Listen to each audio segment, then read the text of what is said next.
second? I second that motion. A call for the vote? I'm an aye, Mrs. Roebuck. Same. Me too, Ms. Roebuck. Aye for Coleman.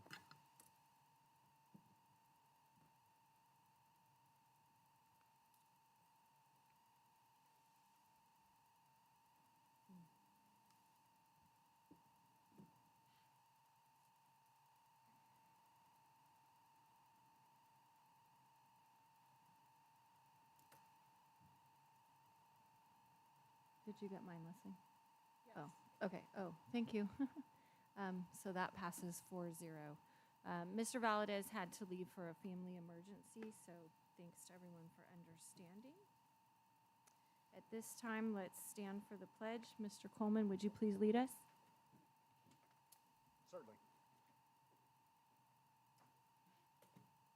I pledge allegiance to the flag of the United States of America and to the republic for which it stands, one nation, under God, indivisible, with liberty and justice for all. Thank you. Is there a motion for approval of the agenda? I so move. A second. Call for the vote.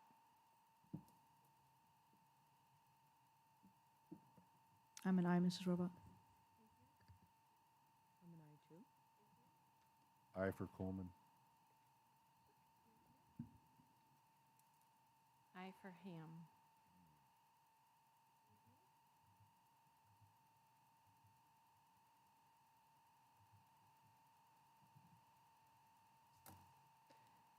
And that passes 4-0.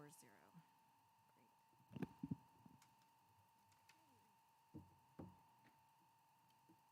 At this time, I'd like to invite Mr. Swartwood to come forward.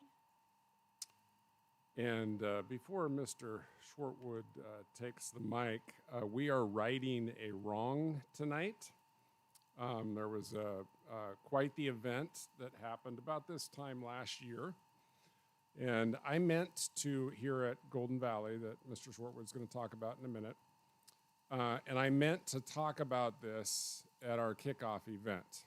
And I remember riding home to Atwater, and whenever you speak at a public event and you talk about individual employees, that can sometimes be a problem for a leader because there's lots of individual employees that could be mentioned. And I spoke about a few of them that day, but I forgot one. And I can tell you exactly where I was on 99 when I remembered, and I told Mrs. Rohrback that, and we are here tonight at Golden Valley to honor Richie Garcia and something special that he did, and Mr. Shortwood's going to give us a lowdown on that. All right, good evening, everybody. I'm Kevin Swartwood, principal here at Golden Valley. I'd like to have Rich Garcia come up here and stand with me. Yeah.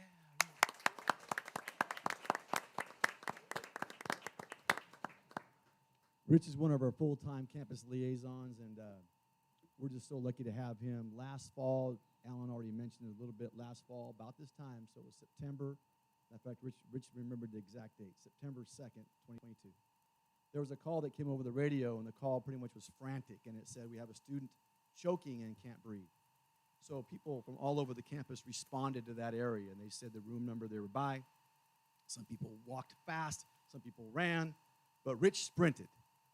From his area, which was across the, by the theater area, he sprinted around the wing, back over to by 305. When he got there, there was one of our students, a great kid, trying to perform the Heimlich on Cade, up in this picture here, who was literally could not breathe. When Rich got there, he moved that student out of the way and said, I'm going to take over. And instead of running from an emergency, he ran right to it, and he started going, using the Heimlich maneuver right away, pretty aggressively, I think he told me. And Rich told me the story. He said, I was starting to get really fatigued, and all of a sudden this little plastic bottle cap popped out of this kid's mouth. And some blood. Yeah, Rich put that in there, too, for the story because it was pretty graphic. So those little plastic bottles on a water bottle, you know, kid was chewing on it just because he wanted to chew on it, and it somehow laughed or something and it got lodged. So Rich's quick thinking in response to this, I mean, it could have ended way bad. And when Alan told me we wanted to do this tonight, I called Cade up. This picture was from this morning, and Cade's very appreciative of Rich and has been so for obviously since last fall, and we're just happy that Rich stepped in. So thank you, Rich. Appreciate it.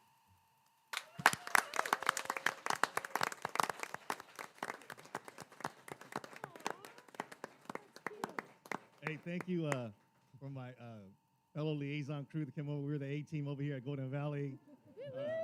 My night custodial crew for showing up. Thank you guys for coming. I appreciate all of you showing up for tonight. And thank you to the school district for giving us the training that gave me the skills for that day to save this kid's life. Thank you for the training. And Richie, who were Cade's parents? Rod and Tina Ivy, who both are teachers at this high school. Thanks again, Rich.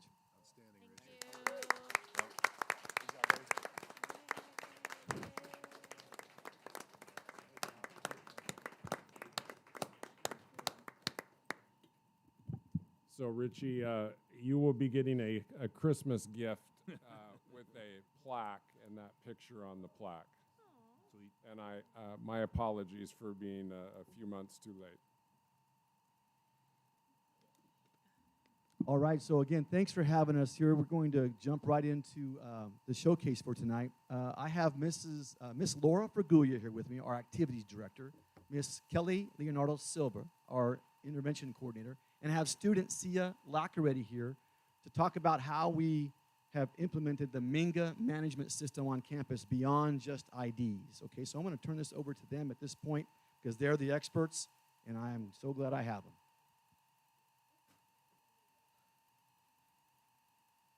Hi, everybody. Good evening to our board, Superintendent Peterson, Cabinet. Excuse my voice. I'm going to get through this as best as possible. I'm kind of the negative Nancy starting off the group, but I wanted to present Minga and how we use. Is there a remote? Here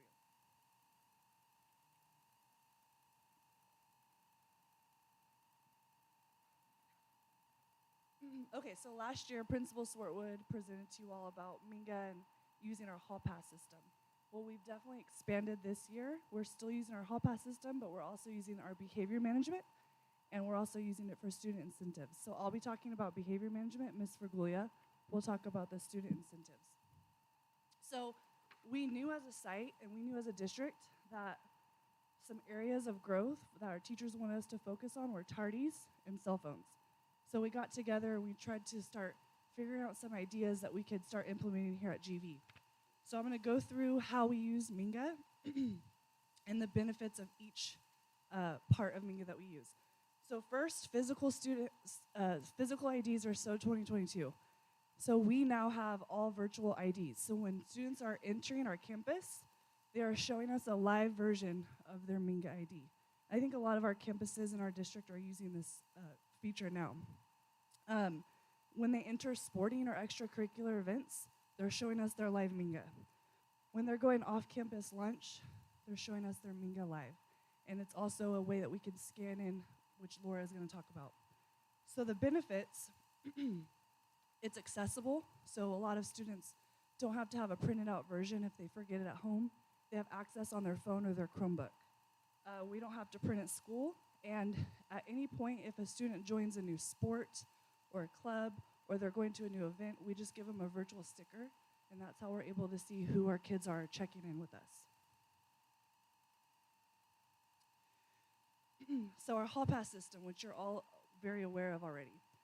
We got together as a site, and Principal Swartwood did a really great job of figuring out our workflow. So how are we going to support teachers in the classroom, and how are we going to support our staff members outside of the classroom when students are going to and from the bathroom, the water fountain, or offices. So we have a really strict system.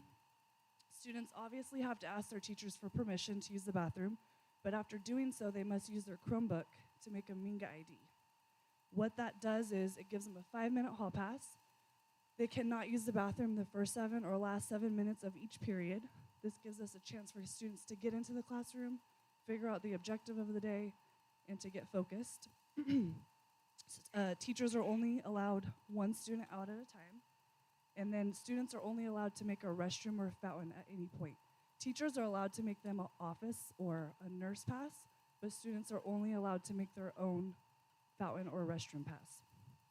So the benefits, as a staff here at GV, we have 1 system, and teachers are very aware. They do a great job. So when they leave, our liaisons, our admin, our staff are very aware of who's out, where they're going, and what times are left on their hall passes. So it gives us visibility into all aspects of the hallway, where they're coming from, where they're going, and where they're going back to. And also it helps drive hallway accountability for students and staff. We want students to be in the classroom and to be engaged. So this is just an example for like a teacher or a staff member when they want to assign a hall pass for a student. This is kind of how it shows up. It's a simple button, click of a button. We always give them 5 minutes, never 10 minutes, unless maybe for the nurse or an emergency or something. So they only get 5 minutes, and by the time they get back to class, if it's past that 5 minutes, they'll get a hall pass violation. They get 3. So they get 3 passes per day. So staff members, liaisons, admin, when students are out, we have a long list of students who could be out at a time possibly. So this is an example of 1 student out, has their name, the time that's left on their pass, where they're going, the staff member who approved it, and it shows us a long list. And liaisons do such a great job of continuously checking to make sure each student out has a pass. So the whole point of this is it's really helped us keep our hallways safe, and it's kept a lot of kids in class. So the behavior management is the most fun part about Minga. I really enjoy it because it's really helpful for our staff, for our teachers. So we monitor tardies, cell phone violations, hall pass violations. We help our librarian with missing Chromebooks. We help our PE department with PE non-suits. And we also make sure students are always accountable for their IDs when they enter campus to keep our campus safe. One of the best features of the behavior manager is that when behaviors occur in real time, parents are getting a text message and an email right away. So some of you might have gotten a text message or an email from Minga. That was a test of what, in real time, if I'm teaching and I'm lecturing students, 40 students in a class, and someone's on their cell phone, I could simply go to Minga, press a couple buttons. It's about 3 buttons. Select the student, and parent will know in real time when that cell phone violation, that tardy is occurring. When they don't have their Chromebook, if they didn't dress out for PE, or if they didn't have an ID. So for us as a staff, it's helping us communicate with parents and students right away in real time. And Mr. Swartwood will tell you a little story about that when I'm finished.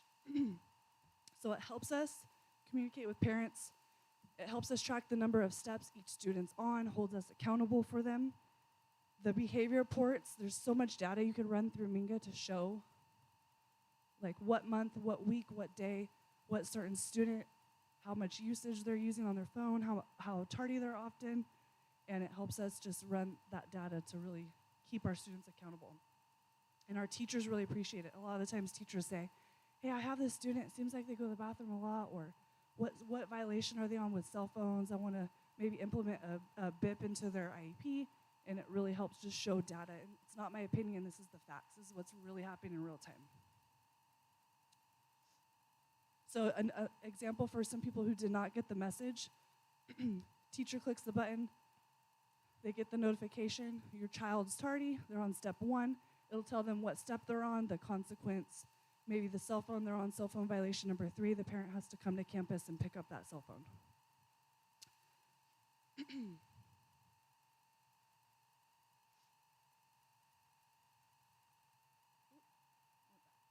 So this is just an example of a few reports that we can run. So per student, I could run any type of cell phone violation data, tardy data. Per grade, I could run it for just 9th graders. I could run it per quarter, per week. It's really fun to run. I could also see our top staff members who are assigning guidances of cell phone violations and tardies. So we could start seeing these patterns, so we could start fixing more problems. The best part about our cell phone violation process in Minga, and I think the reason why it's working so well here on our campus, when a student gets a cell phone violation in the classroom, they get a 5-minute hall pass straight to IC. Our IC coordinator gets the email that the student's on their way. At the same time, the parent's getting the text message in the email, and our IC coordinator is calling home right away saying that their child got caught on their cell phone. This is the step they're on. Please come to campus and pick up. So it's just helping everybody be accountable. Our liaisons know when a student gets a cell phone violation, they know exactly where they're supposed to be going. And so one thing I wanted to say before Laura takes over on all the positives is that it's really important to have the special people on our staff, the game changers I like to call them, who are helping us run Minga and help us hold all of these things accountable. So people like our clerk typist, Logan Luo, our liaison, Sam Parker and IC, and all of our teachers who are holding to our cell phone policy, our tardy policy, and really it's making a huge difference. Kids are more engaged in our classrooms because of it, and I think when we start looking at the data per quarter, you're going to see a big difference. And I'm really excited to start using a lot of positives for interventions in our mentors next year. Good evening. I'm Laura Fergullia, and of course, I get to talk about the positive side of Minga as the activities director. I want to talk about the benefits. So in the SBO, our portion of Minga, we enter in the events and activities that happen on campus. And as you can see on the far picture to my left, that is an example of some of the events that we have entered to track our student involvement. We go into Minga, we can create a post, so very similar to a social media post, where we enter in the time, the date, all the information for the event. We can actually even link in the GoFan info so that students are able to click right there on that app and go straight to the website to get their tickets. Also, as you can see, it has a point total there. We're able to add points to an activity to create more of a desire to go to activities, that, and therefore, in turn, we turn around and incentivize the activities by giving the students rewards for their involvement. The great thing about this is not every student on our campus has a cell phone, and they don't always have their cell phone. It may get taken away, they may lose it. They also may not have all the social media apps. We have several students whose parents won't let them have Instagram, won't let them have a Facebook account. But every student has a Chromebook. Every student has access to Minga. So it's equitable across the whole board. Every student is getting the opportunity to see what is going on at our campus at any given time. As you can see in the middle photo there, that is a picture of our student groups. Coaches, teachers, class advisors are able to create their own group, and within that group, they're able to send out information to their students, to their athletes, to their club members. So then, in turn, it does save teachers from having to give out their phone numbers on their phones, therefore they won't have to text the students. It's saving our students and teachers from having to have the Band app or the Remind app. And one thing when we started using Minga is we really wanted to centralize and streamline, have everything in one place instead of having Sika, and 5-Star was a former incentive that we used as well. This is like a one-stop shop where our teachers can do all the things that Kelly talked about, but also do all these positive things as well. As students, as Kelly talked in, when students come in to check in, they show the live Minga, which is a far picture over to the other side. When they check in, the liaison, the staff member at the gate, can use their own cell phone. They can use an iPad. They can use a computer with a scanner. They check the student in, and they're automatically rewarded. There's instant gratification. Students are given like a confetti shootout, and it actually shows them how many points they earned at that point for entering into the game. The great thing about this is if we had a dance this past weekend, and we were able to upload our ticket information into this, and as students came to check in, it's within 3 seconds we were able to check that student in, and right away we knew whether or not that student had a ticket. So it tells us if that student should be there or not. As far as checking in, it does record the 411 students checked in here at our homecoming game. And obviously that shows the data on how many students are getting involved in each event, so we have that information. But the great thing about it is it's timestamped. So for safety reasons, our administration can actually go back into this data and look at the check-in time if we have an issue with a student. We can also check out the student from the event. So if it's prom and it's 12 o'clock at night, we could do a checkout process. And again, for safety reasons, if a parent needs to know what time their child left the dance, we have that information for them. Also on there, just for information, managers, we can actually give access to any one of our staff for this, to use these options. So we can actually even give them to our student leaders. We want a student to help us at the door. Admin, teachers, everybody has access to use these apps, or use this app. The student leaderboard, so Minga has done research and found that students are driven by competition. So as you can see, those are our top leaders. Students have the capability to see this leaderboard. We do have students that are driven by being that top point leader on campus, and they can keep accumulating points, or they can turn around and cash their points in. So this is the incentivizing portion of Minga. We are actually able to, as you can see on Sia's Minga picture right there, we're actually able to reward students for going to our events. So we have a Sadie's ticket, which to buy a Sadie's ticket was $10, or it was 75 Minga points. So our students on campus don't have to have the money to purchase these tickets, these items. We can offer things in our student body office. We can even offer a free ASB sticker, and ASB gets these students in the game. So our students who do not have the funds to go to a Sadie's, to buy a pink shirt or pink socks, to purchase things in the SBO, can get involved in school by just dressing up, or even we can give points to students for having perfect attendance, for having no tardies every semester. We could give rewards for anything, and our students on campus that do not have the funds to buy things can still get the same benefit that everybody else on campus is getting. I'm going to introduce here Sia Lackerty. She's our ASB president, and she's going to talk about her experience with Minga. Hooray. Okay.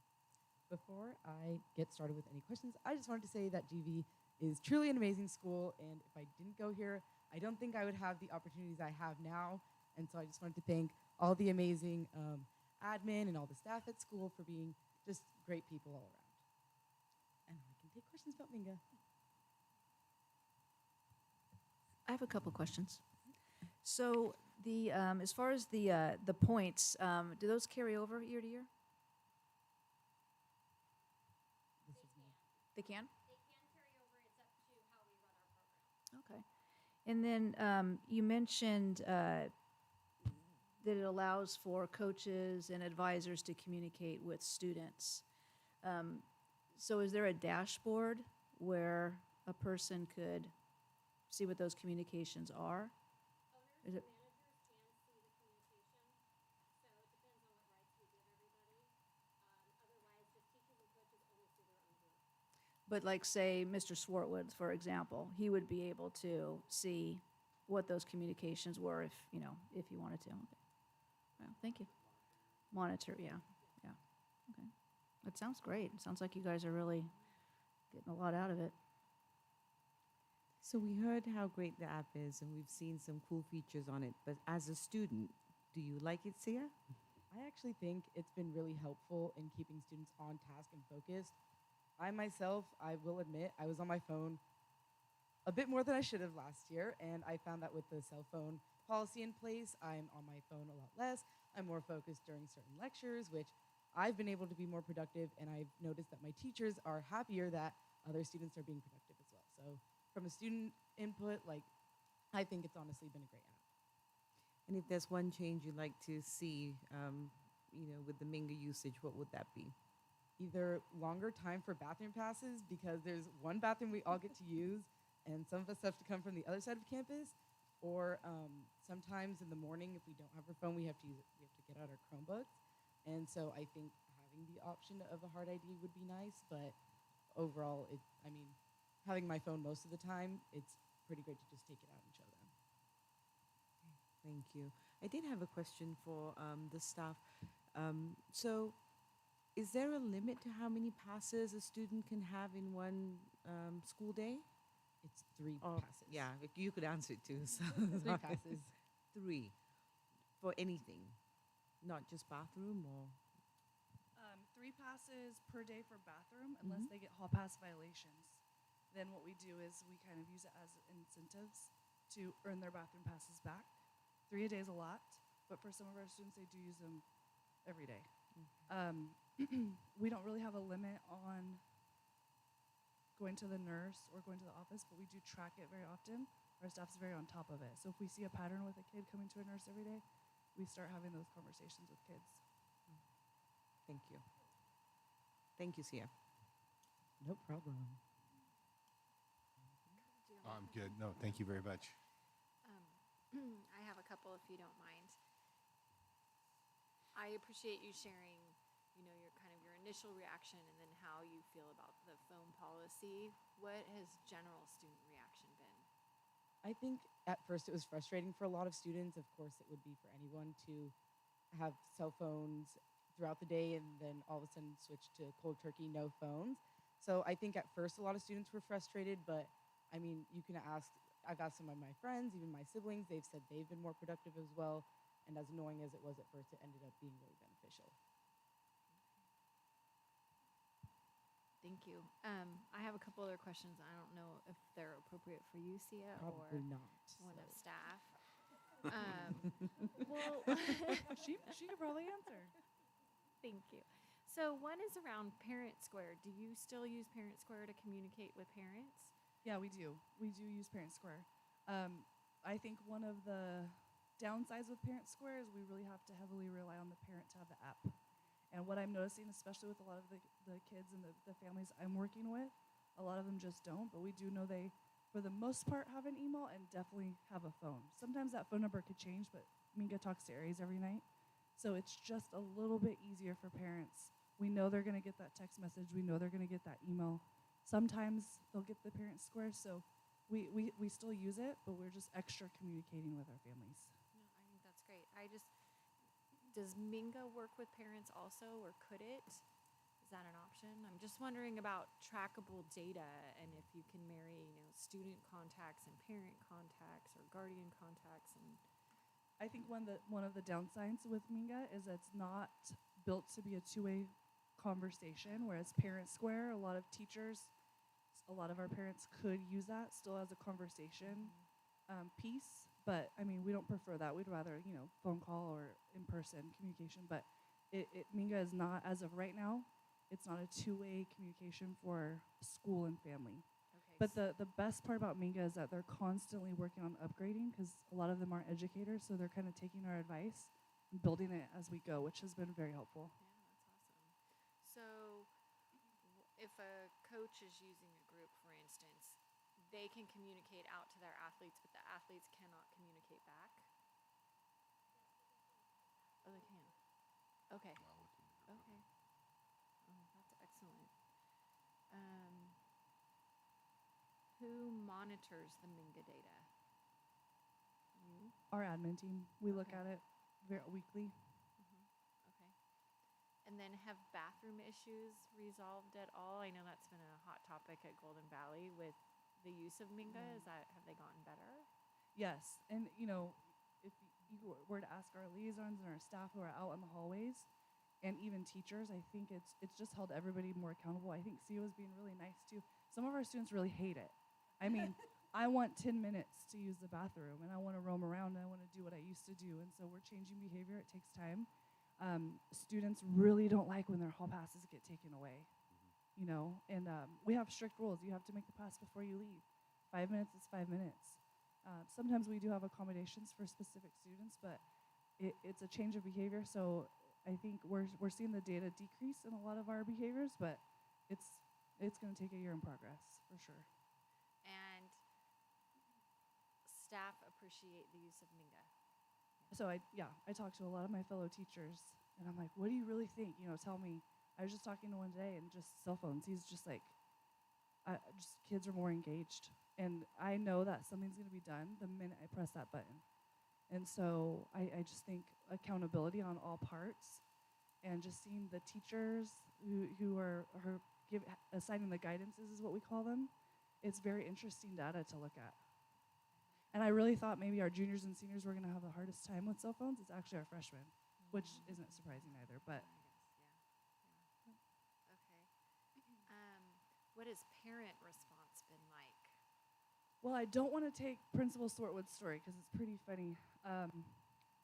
From my perspective, I think parents have been very on board, and I think it's helped because last year, a lot of parents wouldn't know till the end of the day that their kid was on their 8th tardy, whereas in real time, it's really hard to hear your child out and get their perspective when you're like, 11:22, I knew that you were tardy, and so it's in real time. It really helps us just hold everybody accountable. He has a funny cell phone story. I'll let him tell you. Okay. Well, thanks for pioneering this because I think it's a game changer. And if there can be success at one campus and a model, it makes it much easier to roll out district-wide. And I would have said this while our liaisons left, but our liaison team is so strong in this aspect using Minga that they're constantly on their phone saying, hey, you don't have a Minga pass, go back, and walking them back or giving them a hall pass violation. So it's just been very helpful. That's awesome. Alan, are other campuses are obviously not using it for the cell phone violations per se, but for hall passes and such? Yeah, all campuses are using it. They're using it to for different applications. I can't tell you they're all using it the same way. So I guess, for instance, the example that we all got the text today saying Some of you got something different. I gave you all something different. Oh, okay. And All it's right. all of you got the first step. So if I would have given your child 5 steps, you would have gotten a different message. So everyone kind of got step 1. Okay. And so did this originate from Minga? So it's all from Minga. Yep. Okay. And so we can manipulate Minga to text every parent, email every parent. It updates our rosters every night at midnight. So if we get new students, it gets automatically updated. And so what Minga does, which is so helpful, is it keeps track of what step each student's on. So anytime a teacher clicks that button, Minga knows, all right, step 5, talking to the parent about what the consequence is going to be. Your child's on step 5, they have an after-school detention for tardies. It'll be it's very basic. Gets to the point. So it's for cell phone violations, tardies, what else? So we go entering campus, tardies, cell phones, missing Chromebooks, hall pass violations. We've started using it for our PE department, so let parents know right away in lifetime that their child didn't dress out. And then missing Chromebook, it's not necessarily a consequence, but it's more so just letting the parent know that your child showed up, say, without a Chromebook, which has been one of our issues. Quick question for you. I'm sorry. Yeah. So the data, Mr. Swart, is probably your area. By period, by time, are you able to track where the high frequency? Yeah. Okay. All right. That's what I was wondering. Yeah.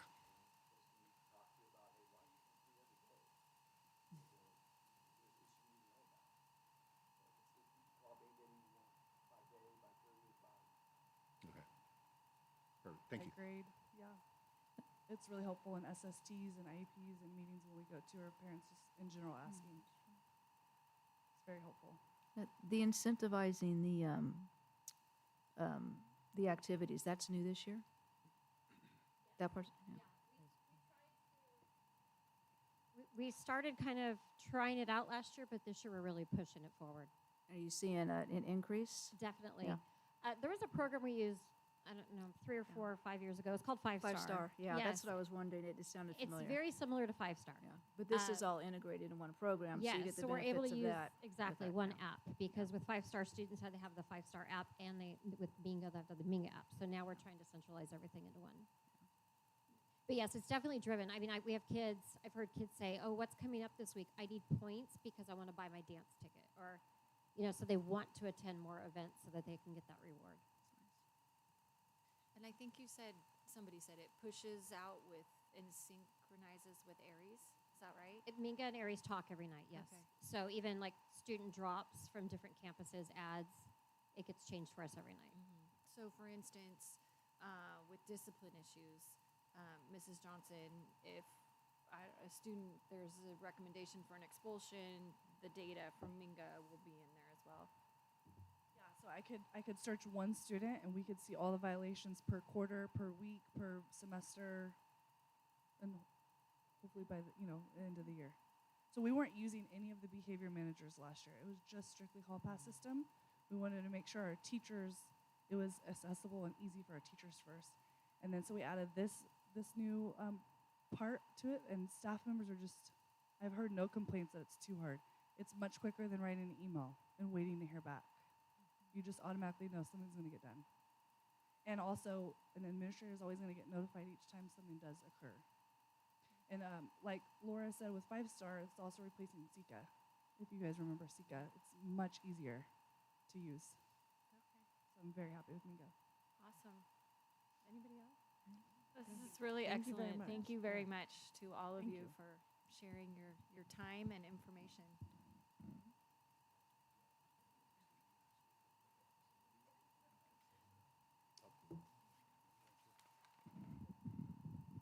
So before I get into the principal's report, just Kelly alluded to it, just a real quick story about what they were talking about.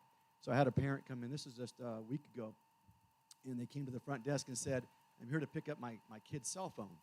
And Rosie came to my office and said, hey, Mrs. So-and-so is here to pick up their kid's cell phone. And it was like, I don't know, fourth period. And I said, okay, no problem. So I called down to IC, Mr. Parker, hey, you have so-and-so's cell phone. He said, no, they were supposed to come here last period. Well, huh, okay. So I called the kid out of class. I said, hey, come on in. His mom was sitting right there at my desk. He walks in the door and goes, big eye. And I said, hey, you were supposed to go to IC, turn your phone in, huh? Yeah, why not? Well, I didn't want to turn it in. Well, give your phone to mom. She's already here. So he reluctantly gave the phone to mom. I said, go back to class. And I told mom, thanks for coming in so quick.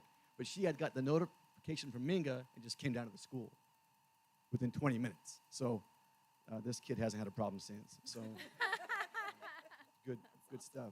So. That's really awesome. All right, so there you go.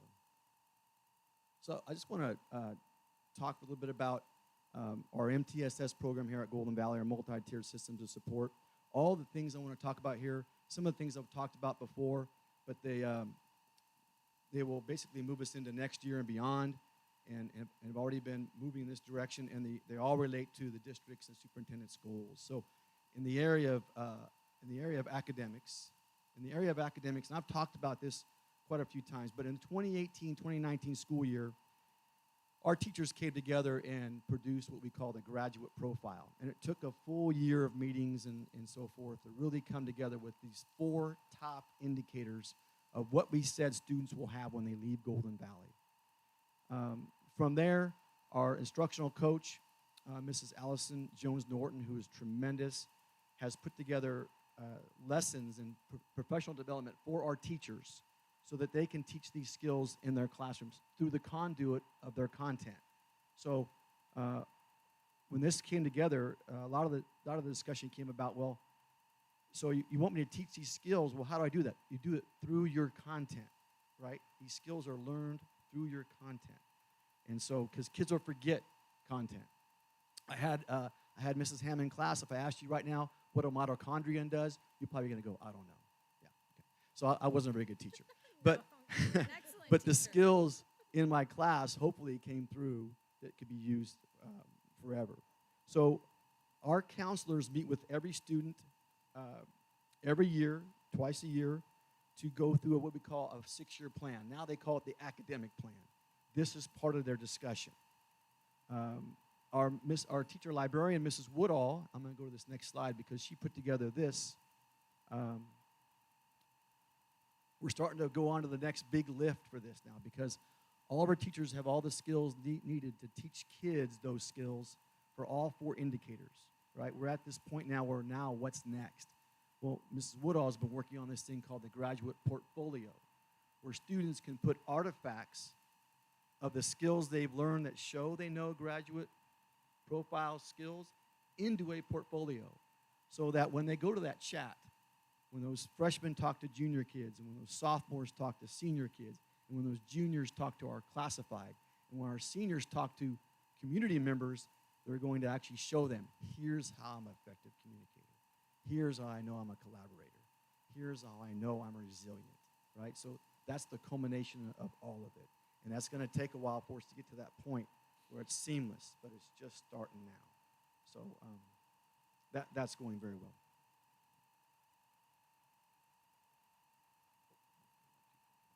Okay, so as far as social emotional support on campus at Golden Valley, our Tier 1 supports you see to the right, Character Strong, Find Your Grind curriculum are in our classrooms.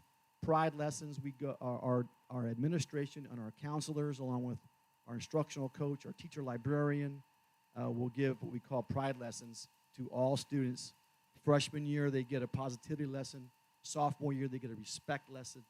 Junior year, they get an integrity lesson. And then seniors get determination and excellence get combined. So every year, there's that lesson being taught by admin and counselors.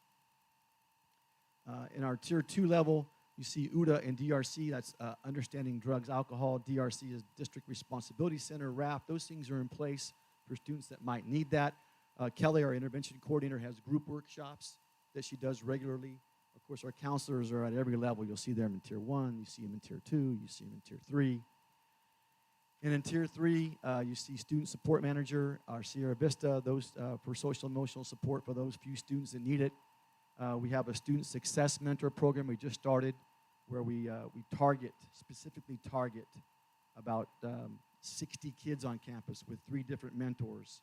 And they have specific things they go over with their students weekly to try and help support them and buoy them. And then IYT, we just had a meeting today with Mr. Johnson.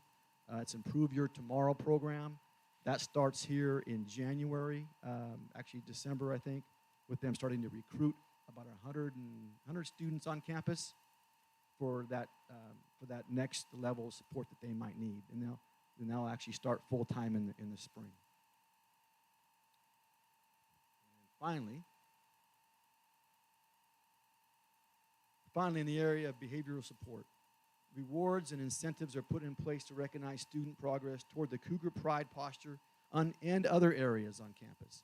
So you see the Cougar Bucks, that's something we put in place for any staff member can give a Cougar Buck to a student based on Cougar Pride. They see a student picking up trash and they want to say, hey, here's a Cougar Buck for showing respect, right? So we've given out, you can see on the right, we've given out a lot of Cougar Bucks. Now that's duplicated. I'm not saying, 2,000 students have gotten one Cougar Buck. We've given out that many Cougar Bucks. So, but I'm willing to bet at least half of our students have all got at least one Cougar Buck. Weekly attendance. So if you have perfect attendance each week, we have a 5-name call out each week. Same with no tardies. 5 students get randomly chosen each week. Students of the week, that's administrative decision. Every week they pick out 2. We just finished our class attendance competitions where classes would compete for the highest attendance. They would get some type of reward. So we had 7 classes we just rewarded. Last night we did our Night of Excellence where we had, we give out, I think it was close to over 800 certificates made up. So unduplicated, 632 students were awarded some kind of an award. You can see them in red, either gold honor roll, ELA from the CAST test last spring. They got a certain proficiency. All of those headings were rewarded last night.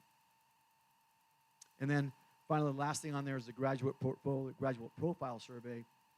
What I found last year was I would go to classrooms and I'd ask them questions, just random questions. One of the things I'd end with is, hey, tell me about our graduate profile. And it was like crickets. Like, what are you talking about? I go, well, yeah, there's that poster over there on the wall. Like, we don't know. So I said, okay, that's not working.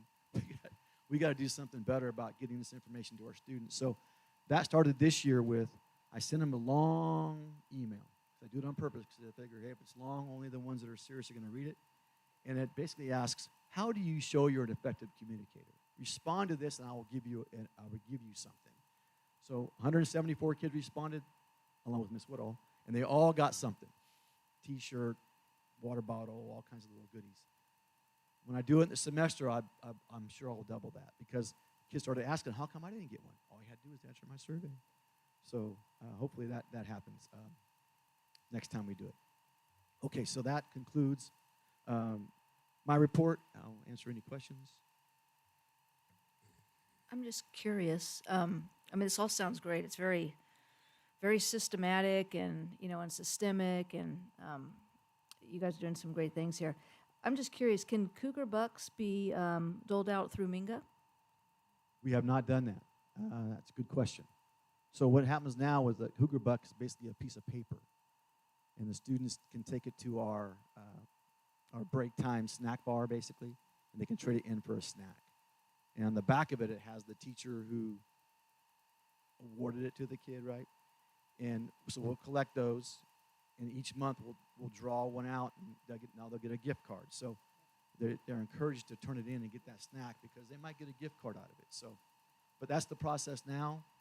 I haven't even really considered how it might work through digitally, but it might be less counterfeiting going on if I could somehow figure that out. That's nice, though, because there's an additional incentive to turn it in, because then there could be something else that comes from that. So that's actually a nice process.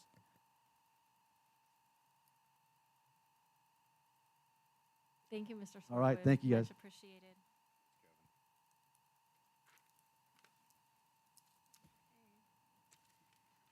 At this time, we'll move to the general public comment period. The meeting is recorded. Individuals addressing the board are asked to fill out a speaker card located in the back of the room, complete a blue card to speak to an item not on the agenda, and a yellow card to speak to an item on the agenda. Please return the card to the administrative secretary of the governing board. Individuals addressing the board shall be limited to 3 minutes each with no more than 20 minutes per topic. During this portion of the agenda, the public is invited to comment on items which are not on the agenda but are within the subject matter jurisdiction of the Board of Trustees. The board will take no action at this time but may refer the issue for further consideration.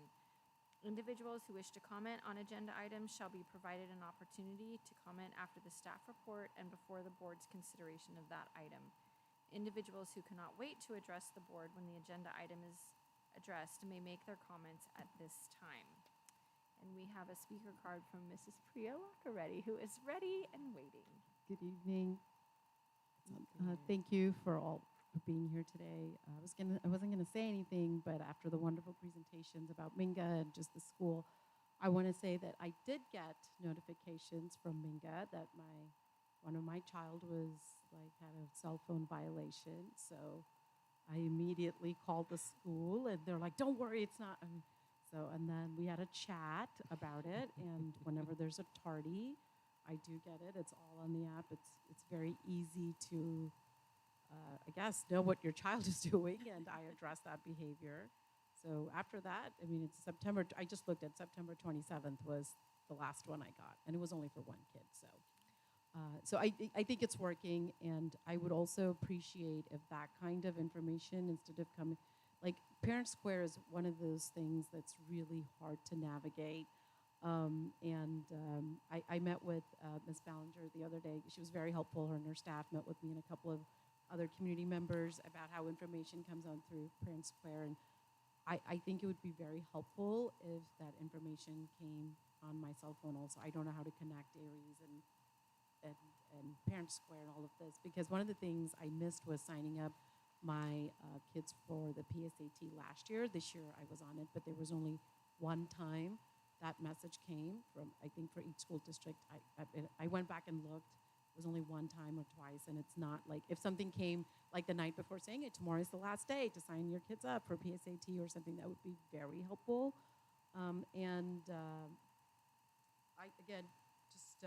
There's just a great information, help that the kids receive. And sometimes, high school students are not the best students to give that information to their parents.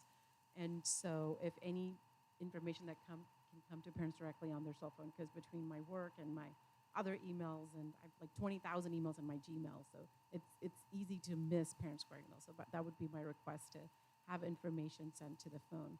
And one more thing I'd like to say is about the school profile. When you're applying on Common App, a lot of the private schools will look at school profile. And I did see a copy of Golden Valley's, and I think it could be more robust, and it would be really helpful if we have a standard template for all the schools, like in MUHSD, and then talk about individual schools. And I'd like to have seen more about GV's band in the school profile. That type of information, because my kids are in band.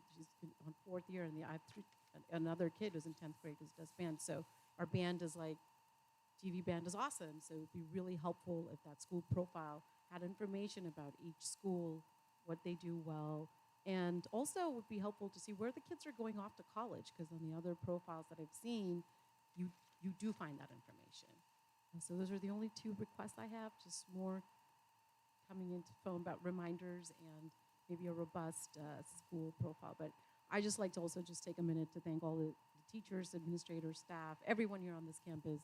Just have been a profound impact on my kids' education and their opportunities. I would encourage more students to come to Golden Valley because there's some amazing opportunities here. So thank you all for everything you do. Thank you. I do have a question because I get, and I think it's Parent Square, but I get text messages to my phone. I do. My student was absent from second and third period today. Call to discuss this notice, or I click on Parent Square to send a note to explain the absence. And it's Yeah. real simple. We get that. But but I wouldn't think Parent Square would be helpful. Like it's a PSAT kind of thing, right? I don't think. Could you get those two on your phone? Oh. Yeah. You learn something. I'll fix it. I'll go and I'm sure one of your 3 brilliant children can help you, right. unless they don't want you to know. And then shout out to Viviana. Real quick shout out to Viviana. She has been there at so many events, taking pictures and putting them on Facebook. She's doing such a great job. So thank you. Thank you, Mrs. Lockeretti. All right, at this time, we'll move on to the reports and discussion portion of the meeting, and we have an update from Melissa Miller on Measure M Bomb Committee.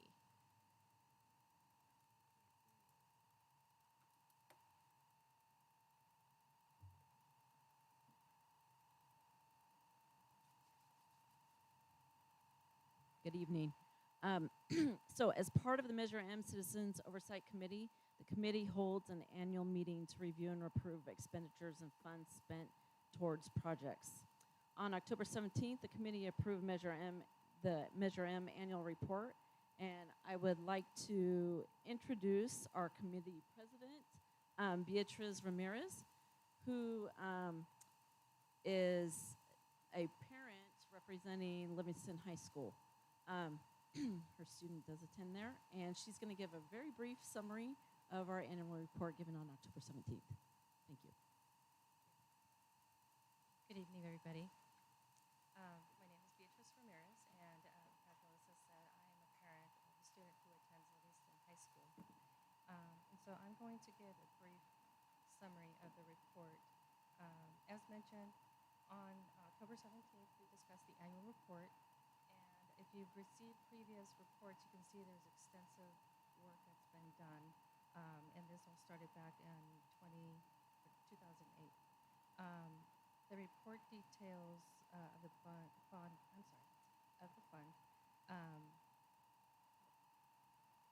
It's giving a lot of information on there in regards to projects such as in the schools, activity department, and just everything that has been provided because of the fund that was initiated back in 2008.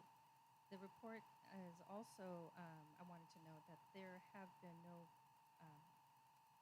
funds that were then served toward a certified salary. And really, that's basically it on the report. But I wanted to share that my son plays football for Livingston, and just recently their field was renovated, which included the track field. And I feel that having that completed has helped them have some pride in their school when they have visitors come and play. And they've commented on how much it feels better to have somebody come there, because before they'd rather go play somewhere else because their field was so much better. So thank you for allowing this program, this measure to come to this county so that we can do these types of repairs for the activities so our kids can have some place that they can be prideful of. Thank you. Thank you. Thank you very much. At this time, we'll move on to superintendent's goals update with Mrs. Ballinger.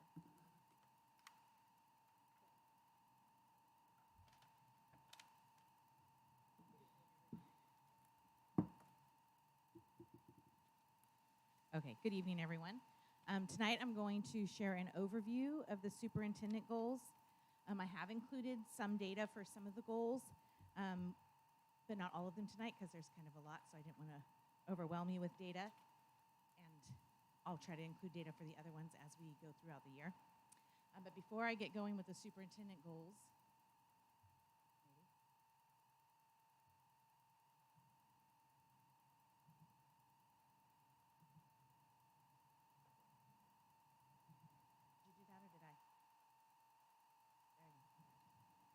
I wanted to share our focus areas with you. We have 2 additional focus areas this year.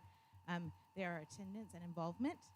So for each of the superintendent goals and the focus areas, I've put some successes, some challenges, and then what some of our next steps will be. So with attendance, definitely we have seen gains district-wide with attendance. In the month of September, we did a September audit for the attendance, and our comprehensive sites averaged 93.87%. And also 86.3% of our students met the 90% or better attendance level. Some of the challenges are that we still had 13.37 missed 3 days or more in September, so that put them under 85% attendance. And then what we found is that we have some attendance practices that aren't standardized, and so that's the next step, is standardizing those attendance practices. And for involvement, you might remember Mrs. Pelletier came and spoke to you about what we wanted to do with involvement.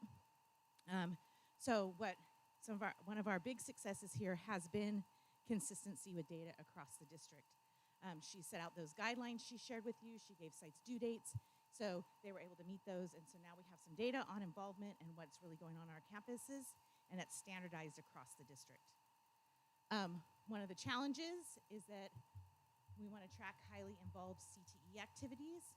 For example, we have speaking season coming up with FFA.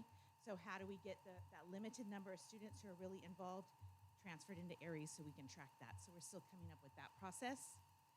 And then one of the next steps is what our site's doing to begin to focus on students who are not involved.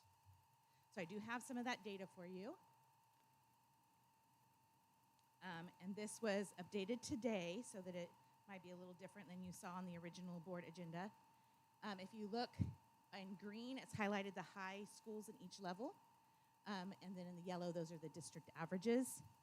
Atwater High School is leading in 2 of the areas, and Principal Parley, she attributed that to the great connection that her club advisors have with students, and also that strong collaboration that Mr. Braga has with those club advisors.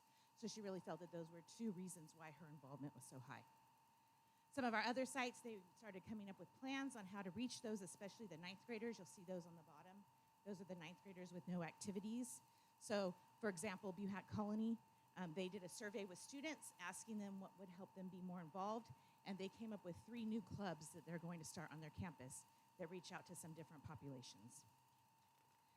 One of the big jumps, if you looked at the data before today, was Merced High School. We got their FCCLA and their FBLA clubs in, and that made a huge jump in their involvement numbers because they have a lot of students involved in those 2 clubs. So that was helpful to get that data in.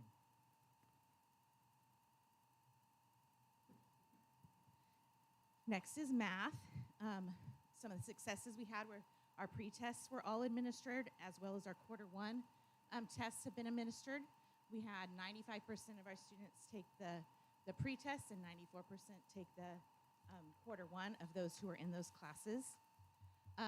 We've added math-specific questions to our walkthrough forms, so we're actually measuring that now and looking at different things with math in our walkthroughs in those classrooms.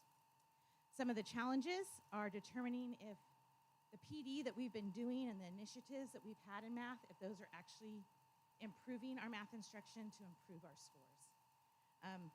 And then one of the next steps is going to be looking at that data at the site level and having them do collaboration around the results of those common assessments. I wanted to share a little bit of data about our 9th grade students. We do have a math transition meeting. We'll have 2 more. We had one already during the year, 3 times during the year.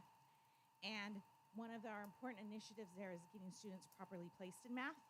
So I wanted to share this because I'll kind of give you some orientation on it. The big numbers are the current 9th graders right now.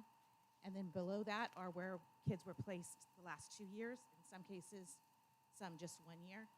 So you can see we're getting better at placing our students, and these are the students who've earned a C or better at Q1.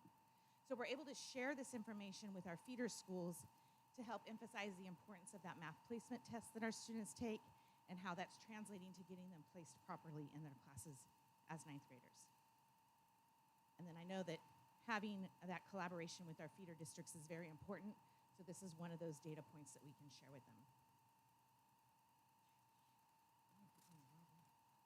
Okay, counseling, we're pretty far along on this goal.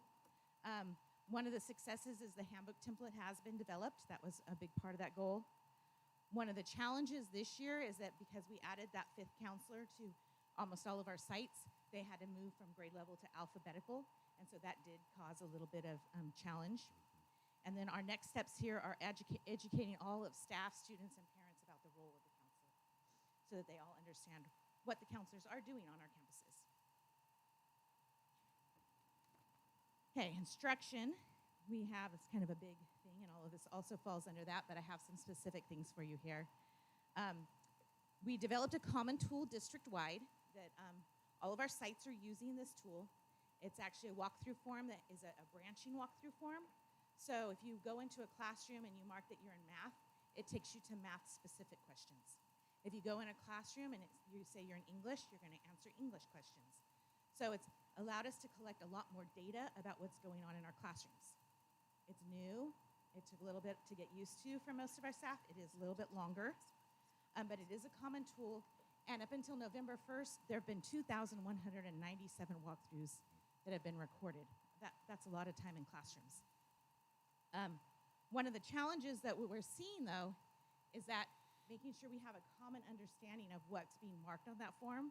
So I'm going to show you the different parts of the form in a second. You'll kind of see, like, does everybody think DOK 1 is the same thing across the district, or DOK 4? So we still have some calibration to do in those areas, but I think having the tool is a huge improvement for us. Our next steps will be establishing the collaboration protocols for how to look at this data and what to do with it. So, like I said, I thought it'd be helpful to look at the walkthrough form. So what I've done is I've just pulled a sample piece of data from each part of it. I'll go kind of quickly because there's a lot, but if you want to see something a little more in depth, just let me know. So first off, something different with this walkthrough form is that sites have a choice between doing an academic walkthrough or an MTSS walkthrough. What we realized is that a lot of student support APs especially, they were going into classrooms to watch students or to see what was going on in the class, not necessarily academically, but behaviorally. So we wanted to be able to record that data somehow also, so now they have the choice between doing academic or MTSS. Now this one just shows you in 1 week, these are all the walkthroughs they did. The purple would be their academic, the gold would be the MTSS. So this school chose to do like a mix of them throughout the week. Whereas you can see this school, they focused on just doing academic only walkthroughs that week. So our schools are using it a little bit differently, and that's okay, because then you'll see last week, this school only did MTSS walkthroughs. And that's okay because it all comes out in the end once we get all the data together. So we have weekly data that we look at the number of walkthroughs that they do. We collect that and create, all administrators have access to this data on a weekly basis. It's all aggregated on Mondays, and they can see it on their own. Cabinet can see it. It's very transparent so everybody can see it. So we have different things we look at weekly, and then some things we look that I call big data, okay? So weekly, we look at the must-haves. So this is where they're recording the objective and learning target, the 4 C's, regular checking for understanding. All of that's recorded on a weekly basis. We also look at student engagement on a regular basis. That data is looked at weekly. We look at the data on what the teacher is doing during the class and what the student is doing during the class. And these are the more MTSS related type questions. The DOK level, that's something that we're looking at on a weekly basis with what's going on. And DOK level is depth of knowledge. And so that's like the power of the thinking going on in the classroom and the complexity of the tasks that students are being asked to do.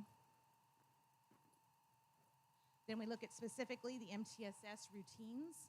And those are just kind of what the classroom is like and what's going on in the classroom.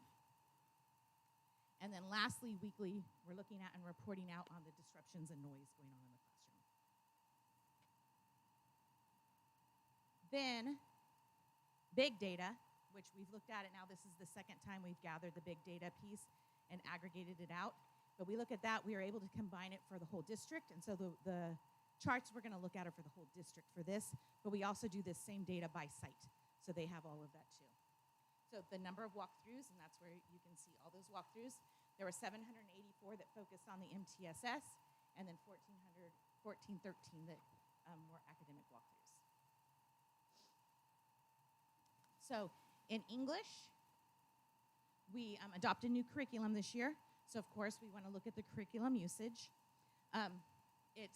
We're seeing some fluctuations here. New curriculum. People aren't always trained on what that curriculum looks like. For example, we had a class where someone said, oh, no, they're not using the curriculum, but then someone who was more familiar with the curriculum was like, oh, no, that's actually a lesson. So it's new curriculum, so it'll take a little bit of time to work that out. We're also looking at what instructional routines are being used in the English classroom, and then what classroom structures were there. And so that's like, are they doing whole group reading? Are they doing rotations? Just different things, and that's those rotations are really important in our Read 180 class. And then in special ed, we have our goal on special ed is multi-pronged. So those bottom two charts down there deal with the co-teaching, which all of our teachers have already completed co-teaching. So we're kind of gathering that data to monitor it. And then the top three, those are dealing with lesson planning in our SDC classrooms, and then learning skills lessons, which we're getting ready to start working on that goal in the spring, so that we're kind of setting that baseline of what's happening now so we can tell where we're going in the spring. We look at big data on math, and these three really are to help us check on the initiatives that we have going around math, specifically the MCOE Building Thinking Classrooms and the Carnegie coaching that's occurring. So those questions all center around that. And then in ELD, we're getting some baseline data. Our ELD, most schools only have one teacher teaching ELD, so our sample size is really small and observations there. We're not getting the same kind of true data yet because we haven't done enough walkthroughs in those classes. Or there aren't enough of those classes to have the big data, I guess I should say. And then lastly, we do have science questions. And these are to get us ready. We're going to work on science adoption next year for new curriculum. So we're looking at kind of what teachers are doing now to help us make better choices on the curriculum next year. That's a lot of data that we're collecting. And so we're still working on how we're using it. Actually, we're going to have in one of our upcoming admin meetings with the guidance and the TNL a look at like properly using data, because all of those are conversations now that we're collecting so much of it that we need to get better at having. Questions on the walkthrough form first before I go on to the last couple goals, because that was a lot. My question is, how are you using the data? So yeah, so the weekly data for the cabinet level, we're looking at the weekly data weekly, and we're kind of just checking if people are doing the classroom walkthroughs. And then, like I said, this is only the second time we've had the big data. The first time we looked at it for like those initial issues. So like we noticed that maybe the curriculum in English isn't being used as much as we expected. So then we had a conversation with principals about that. We did see a change this time, so I think maybe they paid a little more attention or tried to figure out what the curriculum was a little bit better, because it was better usage this time than it was the first time. So right now, that's how it is. We have creative collaboration protocols, but not all sites are using those yet, where the administrator can put the data into the protocol so that by subject level, they can look at their own data and then collaborate on what to do about it. But that'll be coming more in the spring. I think we're kind of at the level where we're trying to build capacity around using data. We've never had data at this granular level. So, Mandy, thank you for bringing that to us. And sites don't have to, Mr. Jolly doesn't have to wait for the district office to tell him what's going on at his site.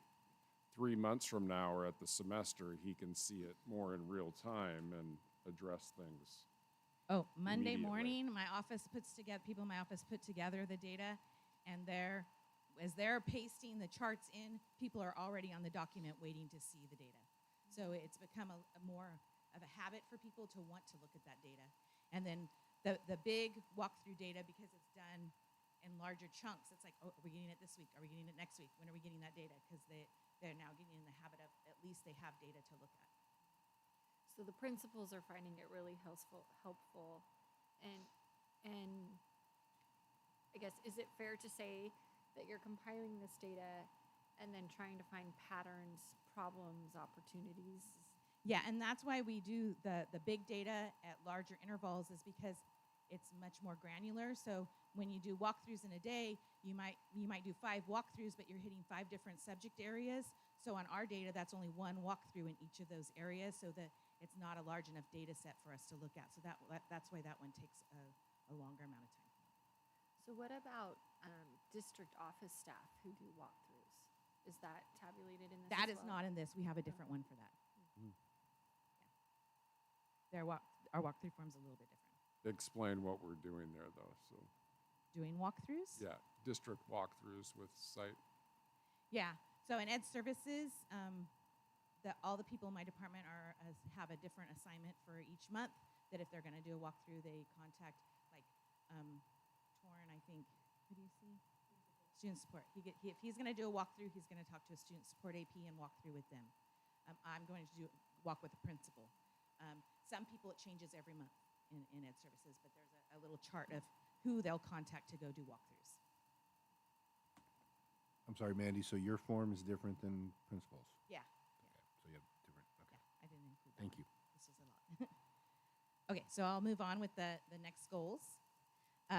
English, and I kind of talked a little bit about that with the walkthrough, but they've actually started their assessment team, which they're really getting going on those common assessments. They've already had their first meeting to get started with that, and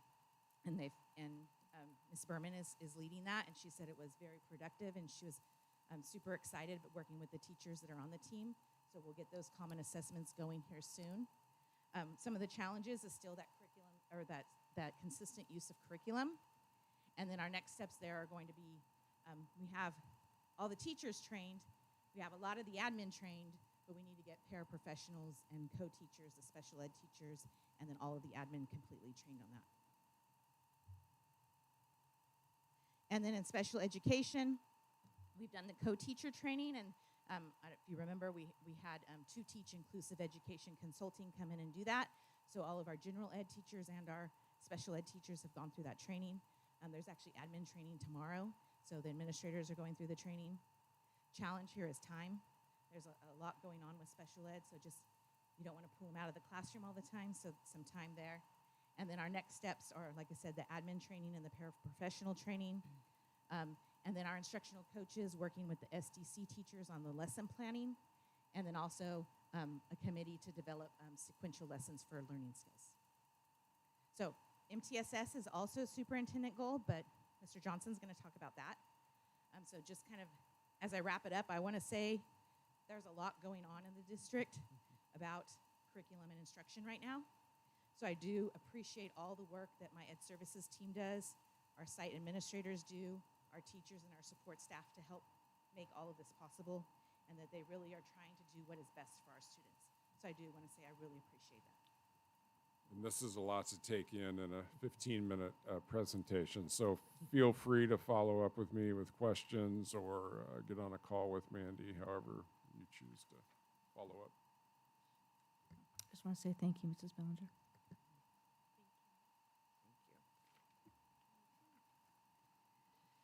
Mr. Johnson, you're going to give us an MTSS update. I am. Great. Thank you. All right.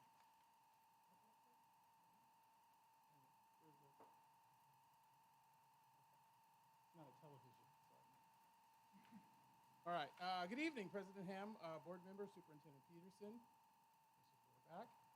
I'm here to discuss and give you an update on the one facet of the MTSS goal. To be clear, MTSS encompasses everything that happens at a school, right? So for this portion of it, we're talking about the school-wide goals. So I work with the principals through their MTSS work. They will establish a program to recognize student progress toward reaching those site-identified goals.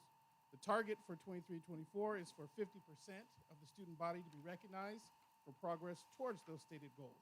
Each site will review their data at the end of the year to make adjustments or modifications in their program. This kind of started last year, but this year, what we talked about with the principals is being able to quantify 50%. You know, some of them felt, well, we got kind of close. I'm like, well, you know, the literature says we need to reach 50%. So that is the goal. I was here last night at Golden Valley to watch them recognize over 600 students. They did it in 1 hour. It was impressive. Their use of Minga, especially as it pertains to MTSS, is impressive. I'd like to congratulate Principal Swartwood because there's a lot of ways to win here at GV.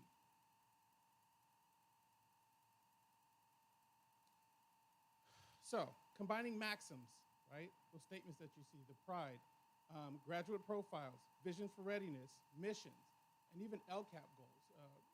Principal Swartwood was rewarding kids last night for making progress towards LCAP goals. So combining those with PBIS makes schools more effective places by providing clarity of purpose for all stakeholders. Why are we here? Why do we exist? The kids in class, what am I supposed to be learning, right? This is what we want for you prior to you walking across that stage and out into the world. This also continues the nurtured heart approach work by creating a more pronounced system of recognition that says, I see you making progress. Recognizing 50% or more of a school's student population can begin to shift school culture and contribute to students' sense of belonging and inclusion, which is a continuation of the work that Inflection started with us when they did a survey, and we found that a couple of our student groups, less than 50% of them felt like they belonged at the particular schools.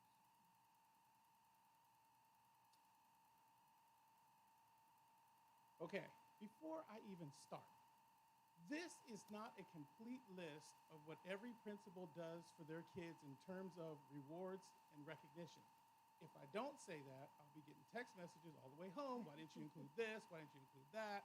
And I'm thinking specifically LCAP and Yosemite High School principals would be the first ones to blow up my telephone. So principals, if you're out there on the YouTube land or wherever it is and you want to send the board a complete list, feel free. This is not that. So at El Capitan, right, they reward kids. What I have highlighted in red is ways they're rewarding and recognizing kids that aren't academic, right? Academics is important. We're going to reward those kids, but not everybody's great at academics. So how else can we say we see you making progress? And you heard some of that tonight. So LCAP, no discipline for the first quarter. School engagement by involvement in a club, activities, and athletics. Gaucho of the week. This year, Ms. Cope wrote that LCAP is using the term CLEAR. 4 C's, 4 L's, 3 R's, communication, collaboration, creativity, critical thinking, learn, love, lead, leave a legacy, and respond, restore, and reward. Nearly all of the rewards are connected in one way or another to CLEAR. Sequoia, perfect attendance, improved attendance, no tardies, positive behavior, and reduction of negative behavior. Students learning skills, behaviors needed for future success. Okay. Buhat Colony High School. Thankful Thursday, recognition email. Every Thursday, students are recognized by the staff in an email that says, I'm thankful for. They have a Pride Pillar Student Success Award, and they have MTSS awards twice a year. Each member of the MTSS committee nominates 3 students, and they get certificates. And they also have a Victory with Honor Award. Yosemite High School, perfect attendance to first and sixth period, less than 12 tardies. Students who attended back to school night. Principal Rose wrote, these recognitions reinforce our desired behaviors and achievements, creating a positive feedback loop that encourages students to progress towards their individualized objectives and foster a sense of accomplishment. Atwater High School. Students with no discipline entries, students with no tardies, improved attendance, and improved behavior. and perfect attendance.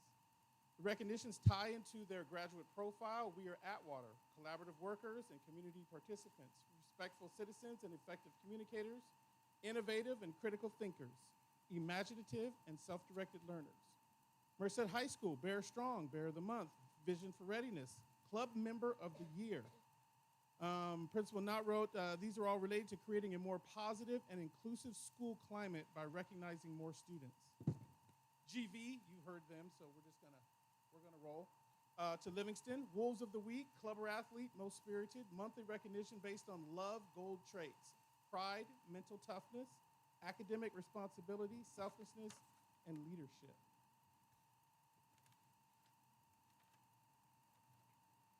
I'm in charge of the Understanding Drugs and Alcohol and the Day Reporting Center program, and as you can see, our numbers are down. Now, I can't quantify and specifically say that the reasons why these numbers are down are this. I can say that our MTSS plan, on the right, you can see the 5 aspects. We're making progress on each of those, right? The one I'm here to talk about is number 1. Number 2 is teaching kids academic behaviors that make them successful, right? Behaviors that get in the way of school. Let's talk about those and what to do in those situations. The SEL skills, we're character strong across the board. High quality instruction, you saw Mandy's talking about the must-haves and how they need to show up in every lesson. Benchmarking, it's part of MTSS because we gotta know where a kid is, right? So we've got the math in place, now we're working on the English. The screening and monitoring, we have our reading inventory to get our Lexile levels on what grade level our kids read on. We have Panorama to have a little check-in about the SEL, and we have the math growth measure, which is for our kind of our lower level math class. We need to keep the focus on building relationships, explicitly teaching SEL skills, and creating a sense of belonging and inclusivity.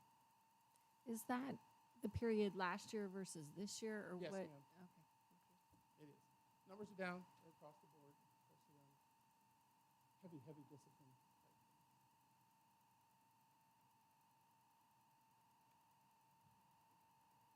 I can leave it there, or I can go to questions.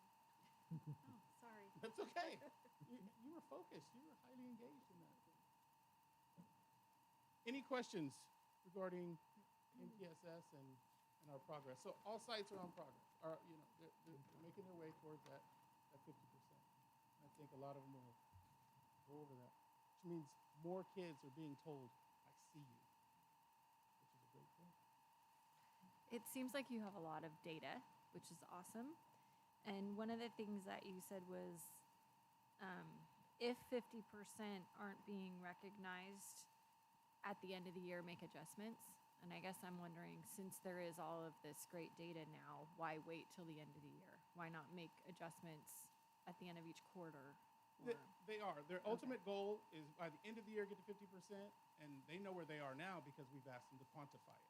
So they are keeping track. And I love that Minga helps with that because a lot of the types of rewards people were doing, we just weren't tracking. Talking to Principal Swartwood with his cougar bucks. There's a name of a kid and there's a name of a teacher on the back, and I was like, great, let's put that on a piece of paper and a computer somewhere, let's do something, and let's do the math, and let's try to get 50%. Are all the school sites using Minga for rewards? Are they all equally using it? No. Like Julie just showed No. us? Okay. They're all in a different continuum of use. But I mean, it lends itself, right, to this type of thing, especially if you have to quantify it. So I can see everybody kind of getting that. Thank you. Are all of principals' ideas sharing around these things? I mean, we heard some really great things at LCAP last month that not all sites are doing. What is that program? Does anyone remember the name? With the juniors and seniors, LinkedIn? Link Crew. Link Crew, thank you. LinkedIn is, something else. Social media. Okay. And then obviously the way Golden Valley is using Minga tonight is very impressive. And so are all principals sharing these ideas? And I know we can't tackle everything all at once at every site. Well, and I think a site has to be ready for it. I mean, you also have to have the personnel that's ready for it. You have to spade the ground. And I believe that everybody's working towards, getting to similar outcomes, but every school is different. If I can just add that activity directors do meet quarterly, and we do share best practices. And when they go to these CATA conferences and pick up Minga or 5 stars, and we do share that information and how it's being used. Same thing with athletic directors. We meet quarterly. Want to make sure that kids across the district are having equitable and equal experiences.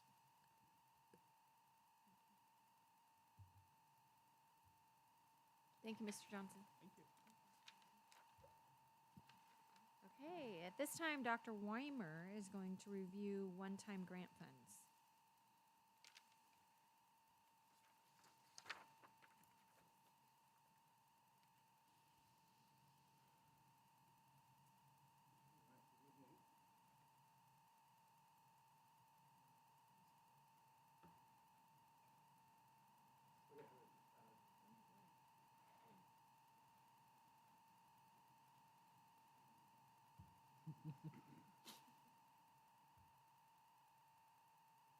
Turn me on.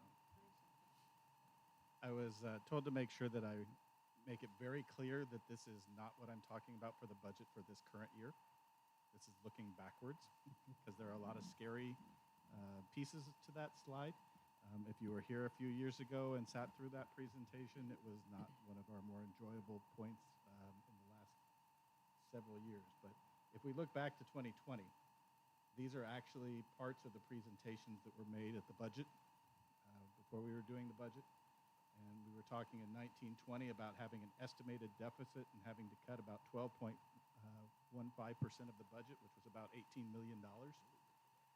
We had a variety of different places which we had identified and where we were looking at and how we were going to cut those. We were looking at needing to cut about $17 million from the 21-22 budget.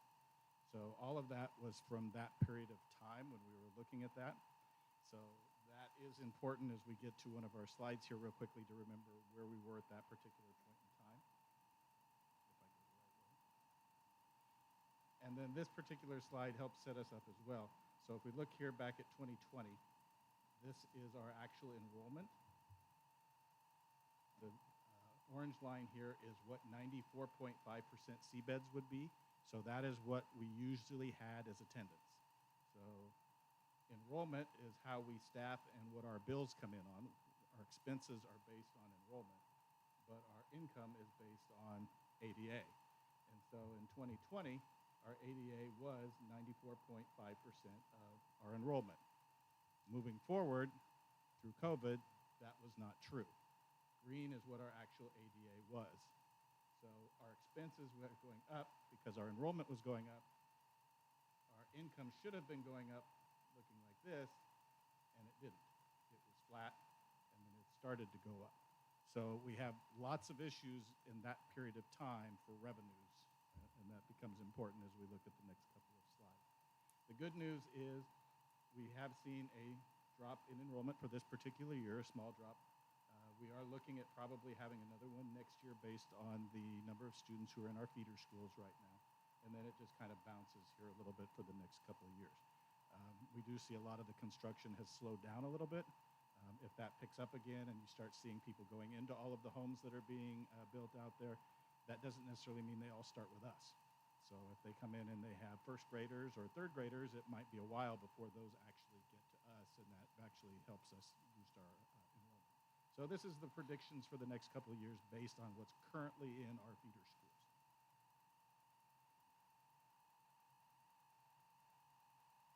So the category of expenses when we talk about the one-time fund, we have certain ways in which we have to report these and certain allowable expenses that we were able to do. The first one is the continuity of services.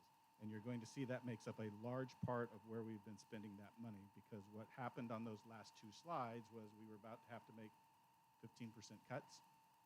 Our expenses were going up because our enrollment was going up, but our income was not going up.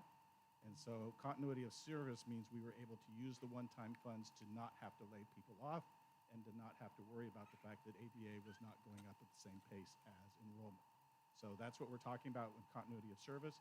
We're talking about keeping stuff back at that 2019 level and not having to lay off services or having to lay off people because we were not getting the ADA, our regular income. So continuity of service is existing staffing and reopening during the COVID period of time, You can see that takes up a large part of the money that we used over the last couple of years. Health and safety, PPE, cleaning, testing, air quality is things like portable air filters, and HVAC systems. All of that kind of stuff falls under the health and safety. Technology supports is anything for the distance learning. We had the cameras that we had to buy when we did our presentation, when we were off for that period of time and we had to basically broadcast from our classrooms. We had to upgrade monitors. We had to upgrade a lot of equipment to be able to do that. We had to buy all the Wi-Fi's to be able to do that. And so that's all under the district, under the technology supports. Nutrition services supports. We continued to feed students during that period of time. We actually continued to feed part of the community at that period of time. So there were nutrition services supports. Learning loss and mental health. Certain things have to be tagged that particular way, but a lot of those were continuity of services as well. A lot of them had to do with keeping our counselors at the level they were at before, our psychologists at the level they were at before. But it also includes the new counselors that we put on as well. And it also included Sierra Vista services that we brought on, and then we had some extra health services for a while when we were doing testing and a few of those things as well. And then we did have to hire some paraprofessionals under the ELO funds. So that's listed in there as well. So those are the categories that we had to report on. And so this gives you basically the breakdown. So you can see, again, a large part of 43% of the funds that we spent, the one-time funds, were those continuity of service. Being able to not have to release staff, being able to keep the staffing level and everything at where it was, and we actually increased sections and things because we had increasing enrollment. We also, for a while, were running classes at a little bit lower level because right in the COVID period, we wanted to make sure we had classes a little bit smaller than we had in the past. Health and safety was about 10%. Technology supports, 15%, almost 16%. Nutrition services, learning loss, and again, part of that, probably half of that is also continuity of service, but because of the way the one-time funds are written and how you had to tag different ones, sometimes it was called continuity of service, sometimes it was called learning loss, depends on which fund it was. And then the ELO paraprofessionals makes up about 1.4% of it.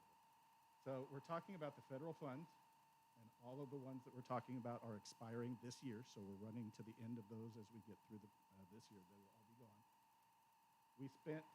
We got a total of $74 million over those years.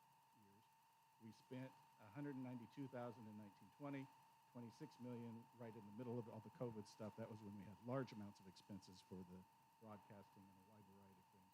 And then it's been 16 and 18. A lot of that, again, the continuity of service, being able to keep things at the same level we had them before, even though our revenue was not going up. Allocated then, we have 12 million left of that 74, which is being used this particular year. And I'll show you here in 1 second. I want to go back one slide because I forgot to say it right here. Even though we do have a drop right here of enrollment, we are thinking, based on the numbers that we have right now, we're not where we want to be. We're not at a 94.5%, but we are getting our attendance right almost to 94% right now. If we can keep it there and hold it there, we will actually see our income from ADA actually go up just a little bit, even though our enrollment's going down. So we're probably not going to lose money with our enrollment going down because our attendance is going to get a little bit closer. I'm not sure we're ever going to get back to that 94.5% level. I'm thinking 94 might be the new normal throughout the state. We can hope for 94.5, but we'll see how that goes. But again, we will get a little bit of a bump from that, and we won't see the loss due to the enrollment. One other additional note down here at the bottom. So we have had FPM, which is Federal Program Monitoring. They come in and look through your laundry list and go through all your drawers and dump everything out on the floor and see what everything that you had. We have audit reviews, and it basically resulted in $32,000 in unallowable expenses. And what that basically means is they didn't like something the way that grant was written. One of them had to be, one of them was band uniforms, additional pieces to some band uniforms, not the regular rotation that we do. And it's not that that's not a good expense for kids. It just didn't fit in the one we happened to have taken it out of. And the other one was some PPE that we had to do on an emergency basis. We ran out of something. We needed it within a day. We couldn't get 5 quotes and do a week-long bidding process. They didn't like that. So there were $32,000 that we had to shift around and take out of those accounts out of $62 million. That's 0.05% of the funds after the audits and the FPM. So we did a good job of making sure we stayed within the parameters of where things were supposed to be spent. This year's 12 million, again, we're going to be running out at the end of this year for the federal funding. Again, we're in the continuity for sections and psychologists. You see that. The new counselors that we put on is coming out of that money. We have HVAC systems being finished here at Golden Valley that's coming out of that one. Sierra Vista Services at $630,000 Summer School. So that will basically be the end this year of the ESSER funds, the federal funds, and the one-time money. So we'll be out at this end of this year. The ones that you see here, some of these are actually not going to be reduced when one-time fund go away. We do have ways in which we're going to be able to offset that a couple years with state funds, and then it will be part of the regular budget going forward. So we do have that situated. Things that we're doing right now, like putting money away for the buses that we've done for a couple years, and the white fleet, some of the things we've been doing for extra HVAC systems we won't have to do anymore. That will stop, and it will be going back into these normal things that you'll see here, such as the sections, the psychologists, and the new the state learning recovery will be able to help us over the next 2 years if we don't get that gap closed, to make sure we can cover all those continuity of services over the next year or two, because we do have that money still, and we have through 2028 to be able to spend that. I'm expecting that we will probably use it in the next 2 years for that continuity of services as we get back to where we think we should be. And then we do have some other one-time funds that we will be coming back to you as part of the budget process in the spring. These are ones that had longer time frames, so they basically are going to get pushed back to where they're used last, so that we make sure we get everything out the door and don't have to give any money back to the federal government, which is never a good thing. We do have educator effectiveness money that goes through 2026, and we have the first number is the allocation. The second number is what we have left. So you can see we have a decent amount of that particular money left. The art, music, instructional materials has till 2026. We got 6.2. We have 5.5 left. We also have a math adoption coming up, a science adoption coming up, and just those two big ones that are probably going to be $3 to $3.5 million between those two adoptions. So that will be able to, some of this will be able to help with that.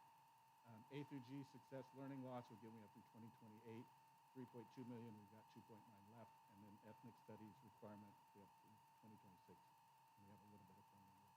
So these you'll see coming back in the spring as part of the regular budget process. We had plans for those because you had to adopt a plan within like 3 months of getting the money, even though you knew you weren't going to use it for 2 years. Those plans will change. So as we go through the budget process in the spring, we will come back with those plans and identify where those expenses will go. That's all we have. And that's $72 million. Thank you. That review and progression was nice. Didn't see it laid out like that. Thank you, Dr. Weimer. You're doing an excellent job of keeping us on budget, on task, and explaining this in a very easy to digest way. Thank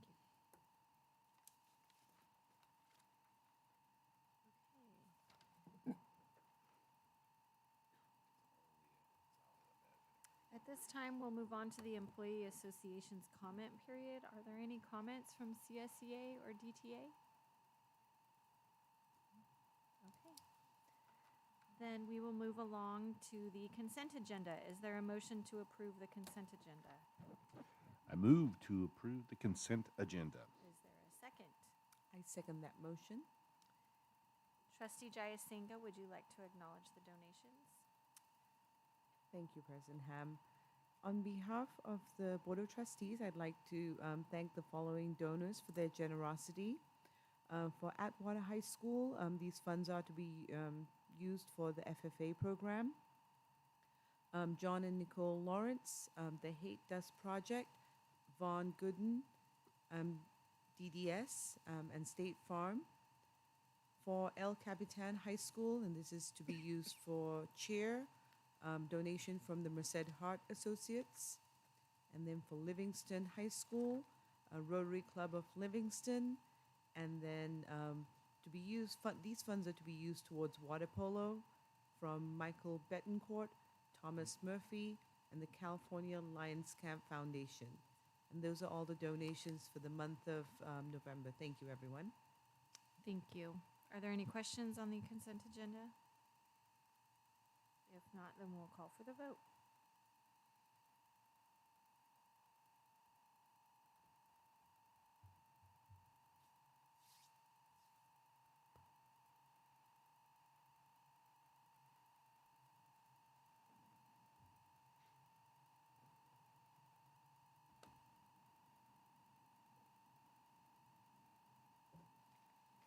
And that passes 4-0. So now we'll move on to the action agenda, and Dr. Weimer, you sat down too quickly. Or maybe you're going to stay I'll just do sitting this down. one from here. Okay. The Merced Union High School District Board of Trustees' regular meetings are scheduled on the second Wednesday of each month as reflected on the proposed listing for 2024, with the following exceptions. A special board meeting in June will be added to allow for the budget and LCAP adoption. No meeting will be scheduled in July. If there's determining that there is a need, it would be a special board meeting. And for August, the meeting has been moved from the first Wednesday to the first Wednesday, as the second Wednesday is the first day of school. Superintendent recommends the board approve the 2024 Board of Trustees meeting dates as proposed. Is there a motion to approve? I make a motion to approve. And a second? Second. Any questions? Call for the vote.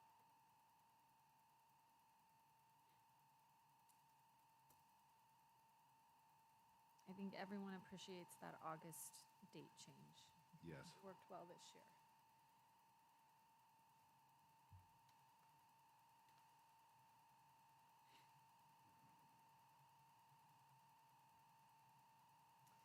And that passes unanimously as well.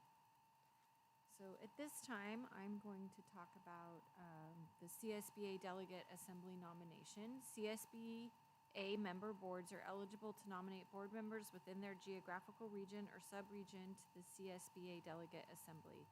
And CSBA is the California State Board Association. Each board may nominate as many individuals as it chooses. All nominees must serve on CSBA member boards and give their approval prior to being nominated. Nominations will be accepted until Sunday, January 7th of 2024. Elected delegates will serve a 2-year term beginning April 1st of 24 through March 31st of 26 and are required to attend 2 delegate assembly meetings each year. In 2024, the first meeting will be May 18th through 19th and December 3 through 4. The superintendent recommends the Board of Trustees discuss amongst themselves whether any board member is interested in serving as a CSBA delegate and nominate that member to serve as a delegate for subregion AD, which is Merced. The alternative would be to not nominate a delegate from the MUHSD board. Is there anyone who would like to volunteer? Okay, then. We will move on to the next item. The proposed district calendar for 25-26, Mr. Nicholson.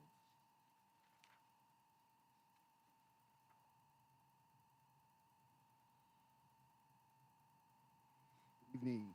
We are here tonight seeking approval for the 2025-2026 school calendar. Merced Union High School District works collaboratively with feeder school districts.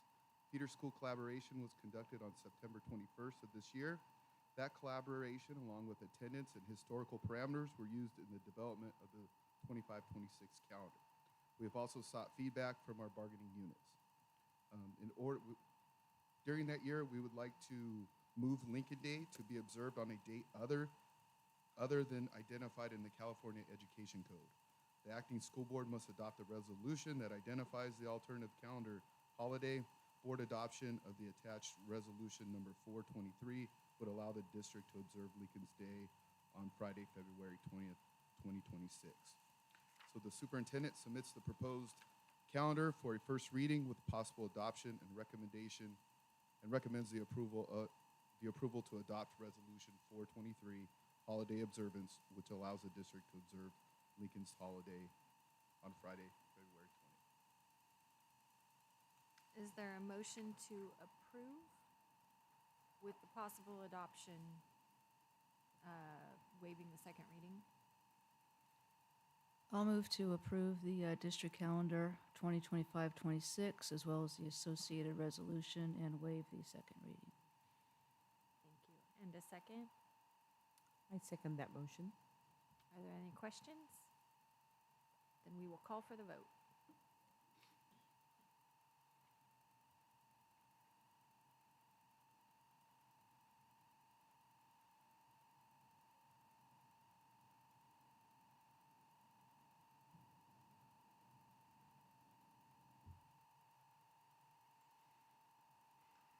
That also passes unanimously.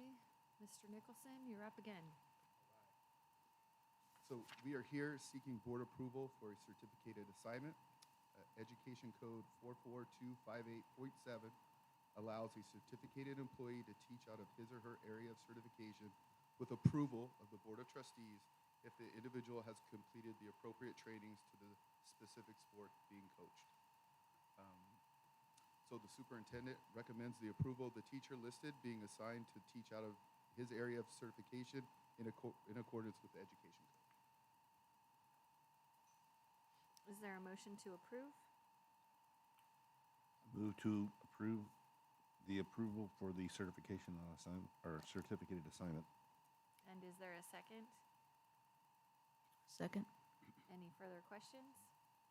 Call for the vote.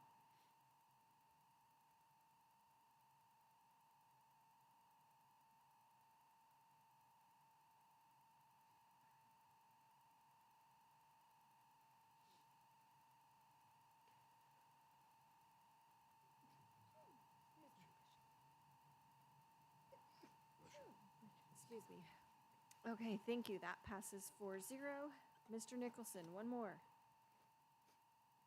All right, here we go. We are here tonight seeking 2 waivers in the area of EL authorization for CTE credentialed teachers. So the Board of Trustees must take action on each request for a waiver. The Commission on Teacher Credentialing requires waivers be requested for individuals not fully credentialed in a specific area. So we are requesting 2 waivers in the area of EL authorization for CTE credentialed teachers. So the superintendent recommends the Board of Trustees approve the waiver which is in addition to the previous list approved for the 23-24 school year. Is there a motion to approve?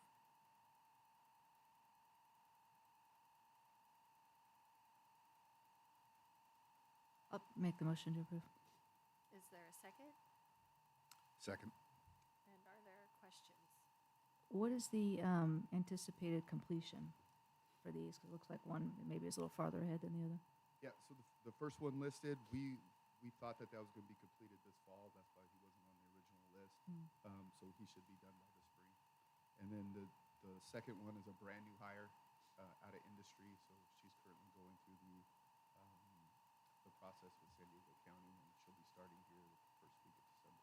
So still about a year Yeah, process. for her. Is it harder to hire people in this area with this credential? I guess with the CTE and the EL credential. Yeah. Yeah, so you can get granted a preliminary CTE credential without the EL authorization, so it's not a requirement to get them preliminary. Got it. Thank you. Any other questions? Call for the vote.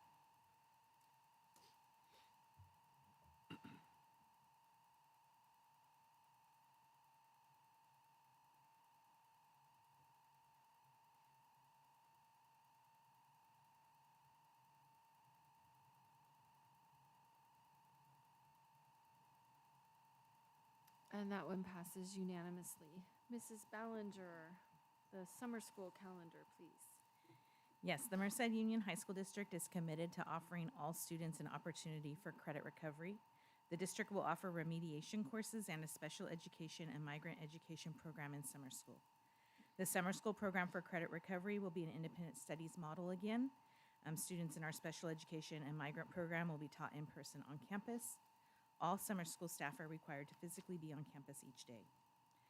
Based on feedback from last year's principals, the summer school principals and their staff, we did adjust the calendar a little bit. Their feedback said starting right when school was out was difficult for both students and staff, so there's a day break there. And then they also felt that they could use some prep time, so there's a prep day for teachers. So summer school for this summer would go from June 12th to July 12th with the holidays in there. So the superintendent recommends the board approve the summer school calendar for 2024. Is there a motion to approve? I so move. And a second? Second. Questions? I have a question. I know we're approving the calendar, but I have a question about the summer program itself. So I know in the past there have been some concerns about it being online, because you're referring to an online program, right? When we're talking independent study.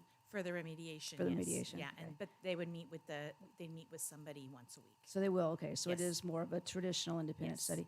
Is there a, because I know that some of the kids that need credit recovery might be some of those that need maybe a little extra support, or they need, instruction maybe in a different model.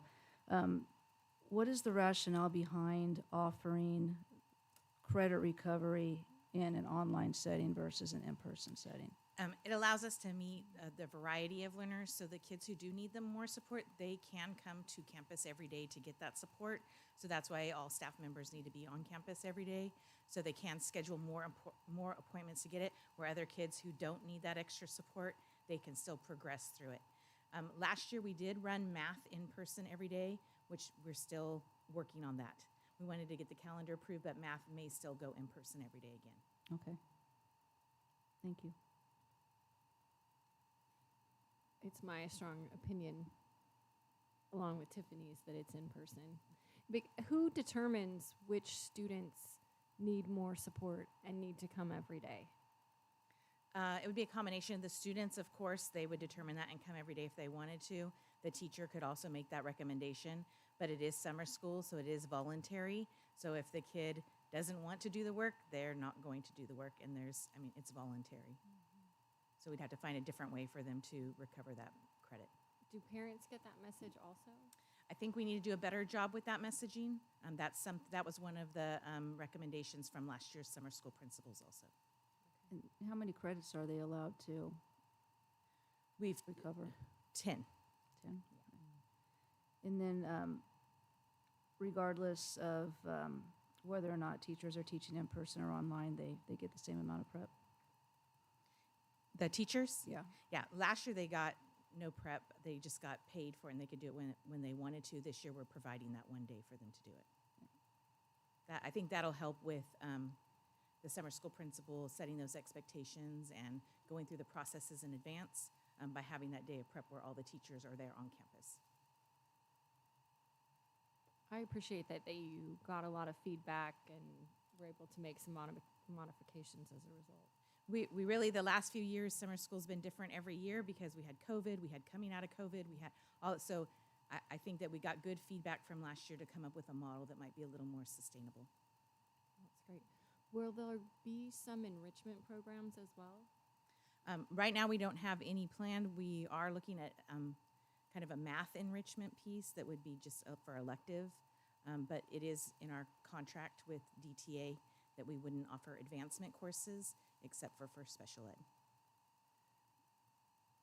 Perhaps because it was COVID, but we were offering some different CTE things of that nature, and Yeah. we won't be doing that anymore. Yeah, we weren't able to offer those this last year either, but we're always open for ideas.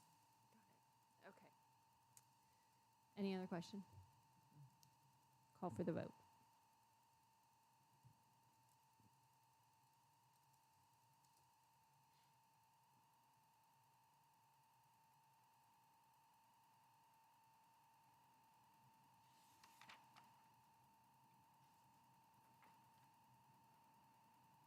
And that passes 4-0. Melissa Miller. 2 stadium projects.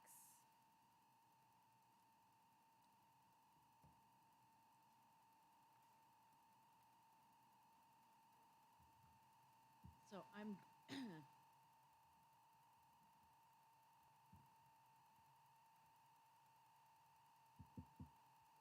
okay. I'm going to read the background and then I'll briefly introduce Mr. Scott Odell.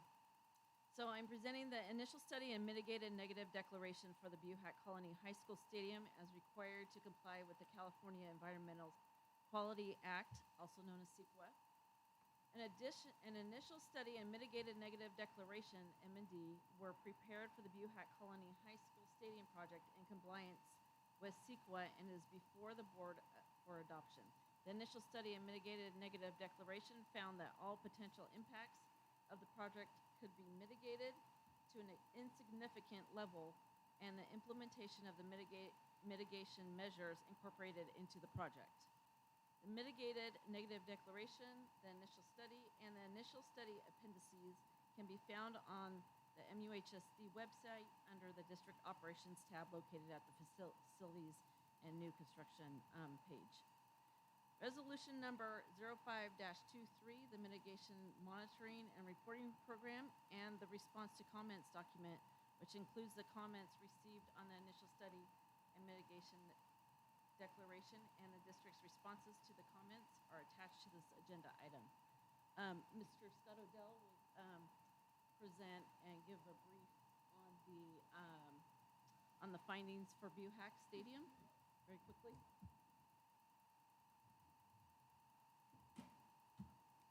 Thank you, Melissa. Good evening, board members. Melissa basically covered what you're acting on tonight, which is a mitigated negative declaration. Even though it says negative, that's actually a positive thing for CEQA. It means all the impacts can be mitigated. And when you're looking at stadium projects, really the three things we look at the most are noise, traffic, and lighting. And we found with the Buhack Colony that noise and traffic can be mitigated. And in case of lights, the lights are already there, so it's a given. And so it's really not a new impact. So I think you're fully justified in adopting a mitigated negative declaration, and that's the recommendation. All right. So is there a motion to approve? Or do you have more to tell us, Melissa? No? Okay. I'll make a motion to approve. And a second? I'll second that motion. Any questions? Is this the time when, if the community were upset about this, they would show up and make that so known? We Yeah. did receive public comments, and I believe, again, those are attached to Mhm. our webpage or our documentation also. Mhm. And yes, but most items were able to be resolved, and so there were no public comments at this time before the board. Thank you. We'll call for the vote.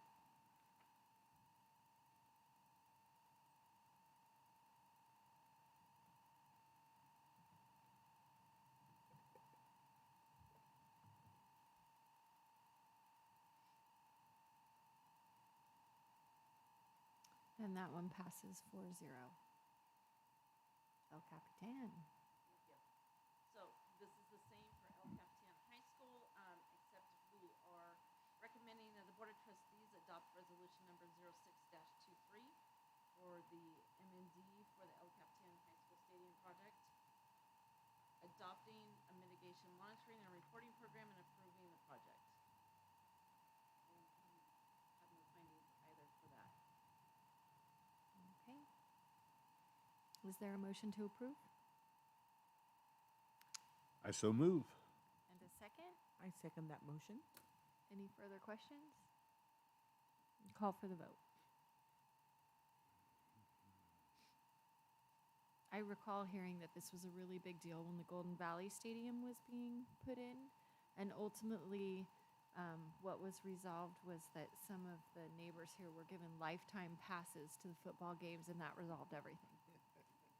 There you go. That is correct. I think that's right. Something that was provided in the Yes. We do have certain measures that we'll have to abide by, but other than that, they're minor.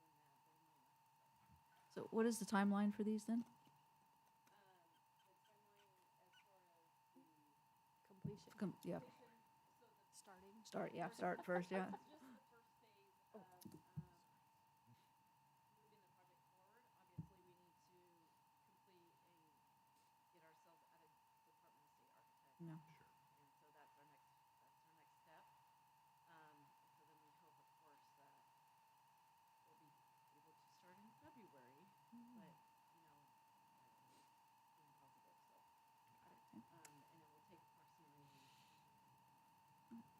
Thank you. Okay. Thank you both for your patience. All right, Dr. Weimer, purchase of real property in the city of Atwater. On January 12, 2022, the board approved the amended option and purchase agreement of APN 056330044, also known as 268 Business Parkway, and authorized the purchase of an option for $418,000. The parcel is one of the larger business park project, which will eventually house M&O Grounds, Nutrition, and Transportation departments, as well as the district office. This particular piece is almost complete. They're finishing the last pieces up right now, and it will be the Transportation Department.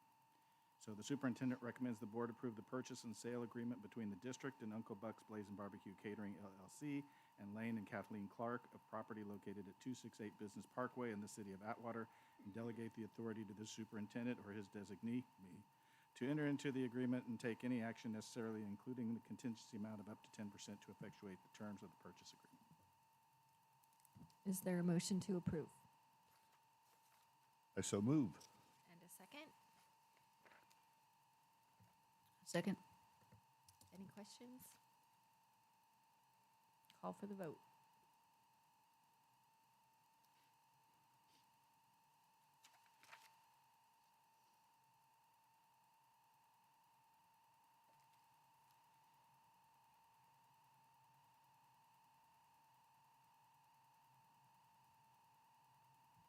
And that passes 4-0.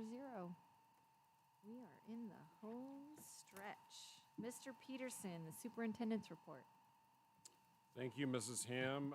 Some general announcements for board members and the community watching. College application, that is this month, college applications. Everyone is focused on that. We have workshops that are taking place at our school sites throughout the month. Take advantage of this opportunity and have your student check their email for dates, times, locations at their school site. There are 14 total district-wide workshops, and they are being held every Tuesday, Wednesday, and Thursday of November, all through the month, except Thanksgiving week at one of the school sites. So we will blast all that info out as best we can, right, Viviana? She's doing it right now. She can't even answer me. She did. All right. We extend an invitation to everyone to the 63rd annual California-based high school Central Valley Band Review. Come out and support our students on November 11th, this Saturday at Golden Valley High School. The day will be filled with outstanding music and performances. Schools from all over California will showcase their hard work along the parade route and inside the GV Theater. And best of all, admission is free. So we encourage folks to get out for that this Saturday. Coffee with the Superintendent, second one this year, will be November 17th. I know you all very much look forward to that. Please submit a question if you would like me to answer it. Almost anything goes. Regarding programs, academics, anything related to MUHSD. We will be streaming live on YouTube, answering your questions on Friday, November 17th at 7:30 a.m. Board members, just a reminder, we have the CSBA conference coming up November 30th through the 2nd. Always a great few days. I want to thank all of our veterans as we are going to be celebrating Veterans Day this Friday. Wishing everyone a happy Thanksgiving also. And finally, I want to comment on Nicole Knott. Nicole Rose, principal of Yosemite High School, did a great job with the time capsule last month, and I forgot to comment on it at our last meeting, and I just want to say thank you to the Yosemite site. There was great intrigue, and if Nicole ever chooses to leave education, she will be a great TV reporter. Did an outstanding job with that, so Thank you to Yosemite. And that is all I have, Mrs. Ham. Okay, so at this time, it's board member communication, information, or future agenda item requests, and we'll go ladies first. Trustee Jayasinga. First and foremost, thank you, Principal Swartwood, for your for hosting us this evening, and then for the goodies. Great information. Thank you for that wonderful presentation. It's always great to see, what you and your staff do towards our student success. I wanted to echo a little bit about what Superintendent Peterson talked about, the time capsule at Yosemite High School.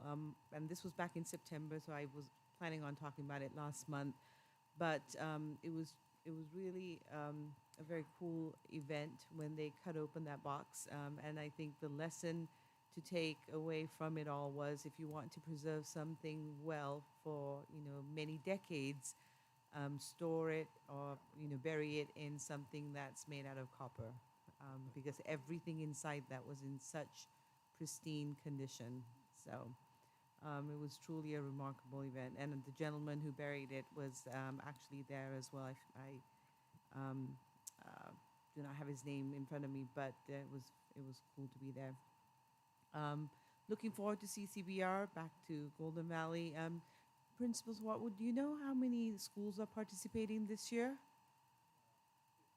Oh, 50. Okay, well, that's still a lot of schools, and it's always a good show, so looking forward to that. And with that, happy Veterans Day to those who celebrate. Thank you to our veterans for their service. That's all I have for today. Thank you. Trustee Pickle? Thank you, Mr. Swartwood. Just to echo what Mrs. Jayasinga said, thank you for hosting. And I did enjoy watching some the women's flag football this fall. So that was really neat to see that launch. Some great athletes out there, and congratulations to those teams that made it to the playoffs. And also thank you to our veterans. And that's it. Thank you. Trustee Coleman? I'm going to echo a couple of things. Yes, Mr. Swartwood, great presentation. Mr. Johnson, thank you for your MTSS. It's good to know. Yeah, I was on the ground floor, I think, with you on some of that at the beginning many years ago, so it's great to see that's moving forward. We have a unique opportunity happening on Saturday. I know we have the band competition. We were talking about this as coaches when I used to coach.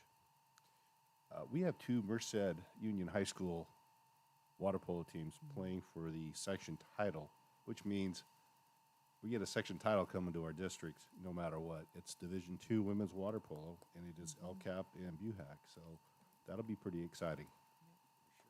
I love the Night of Excellence. It's always a great time, and I want to agree. Flag football was great to watch this year. I did get a chance to go out to BUHAC a couple of times and watch them, so thank you.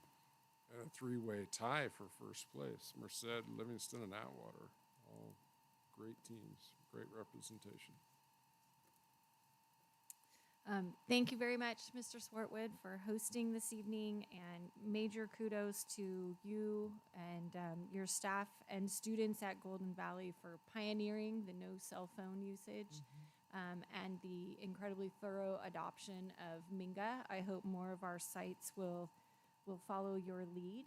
I thought tonight was an excellent meeting, and I really appreciated student and staff participation and openness in sharing with us.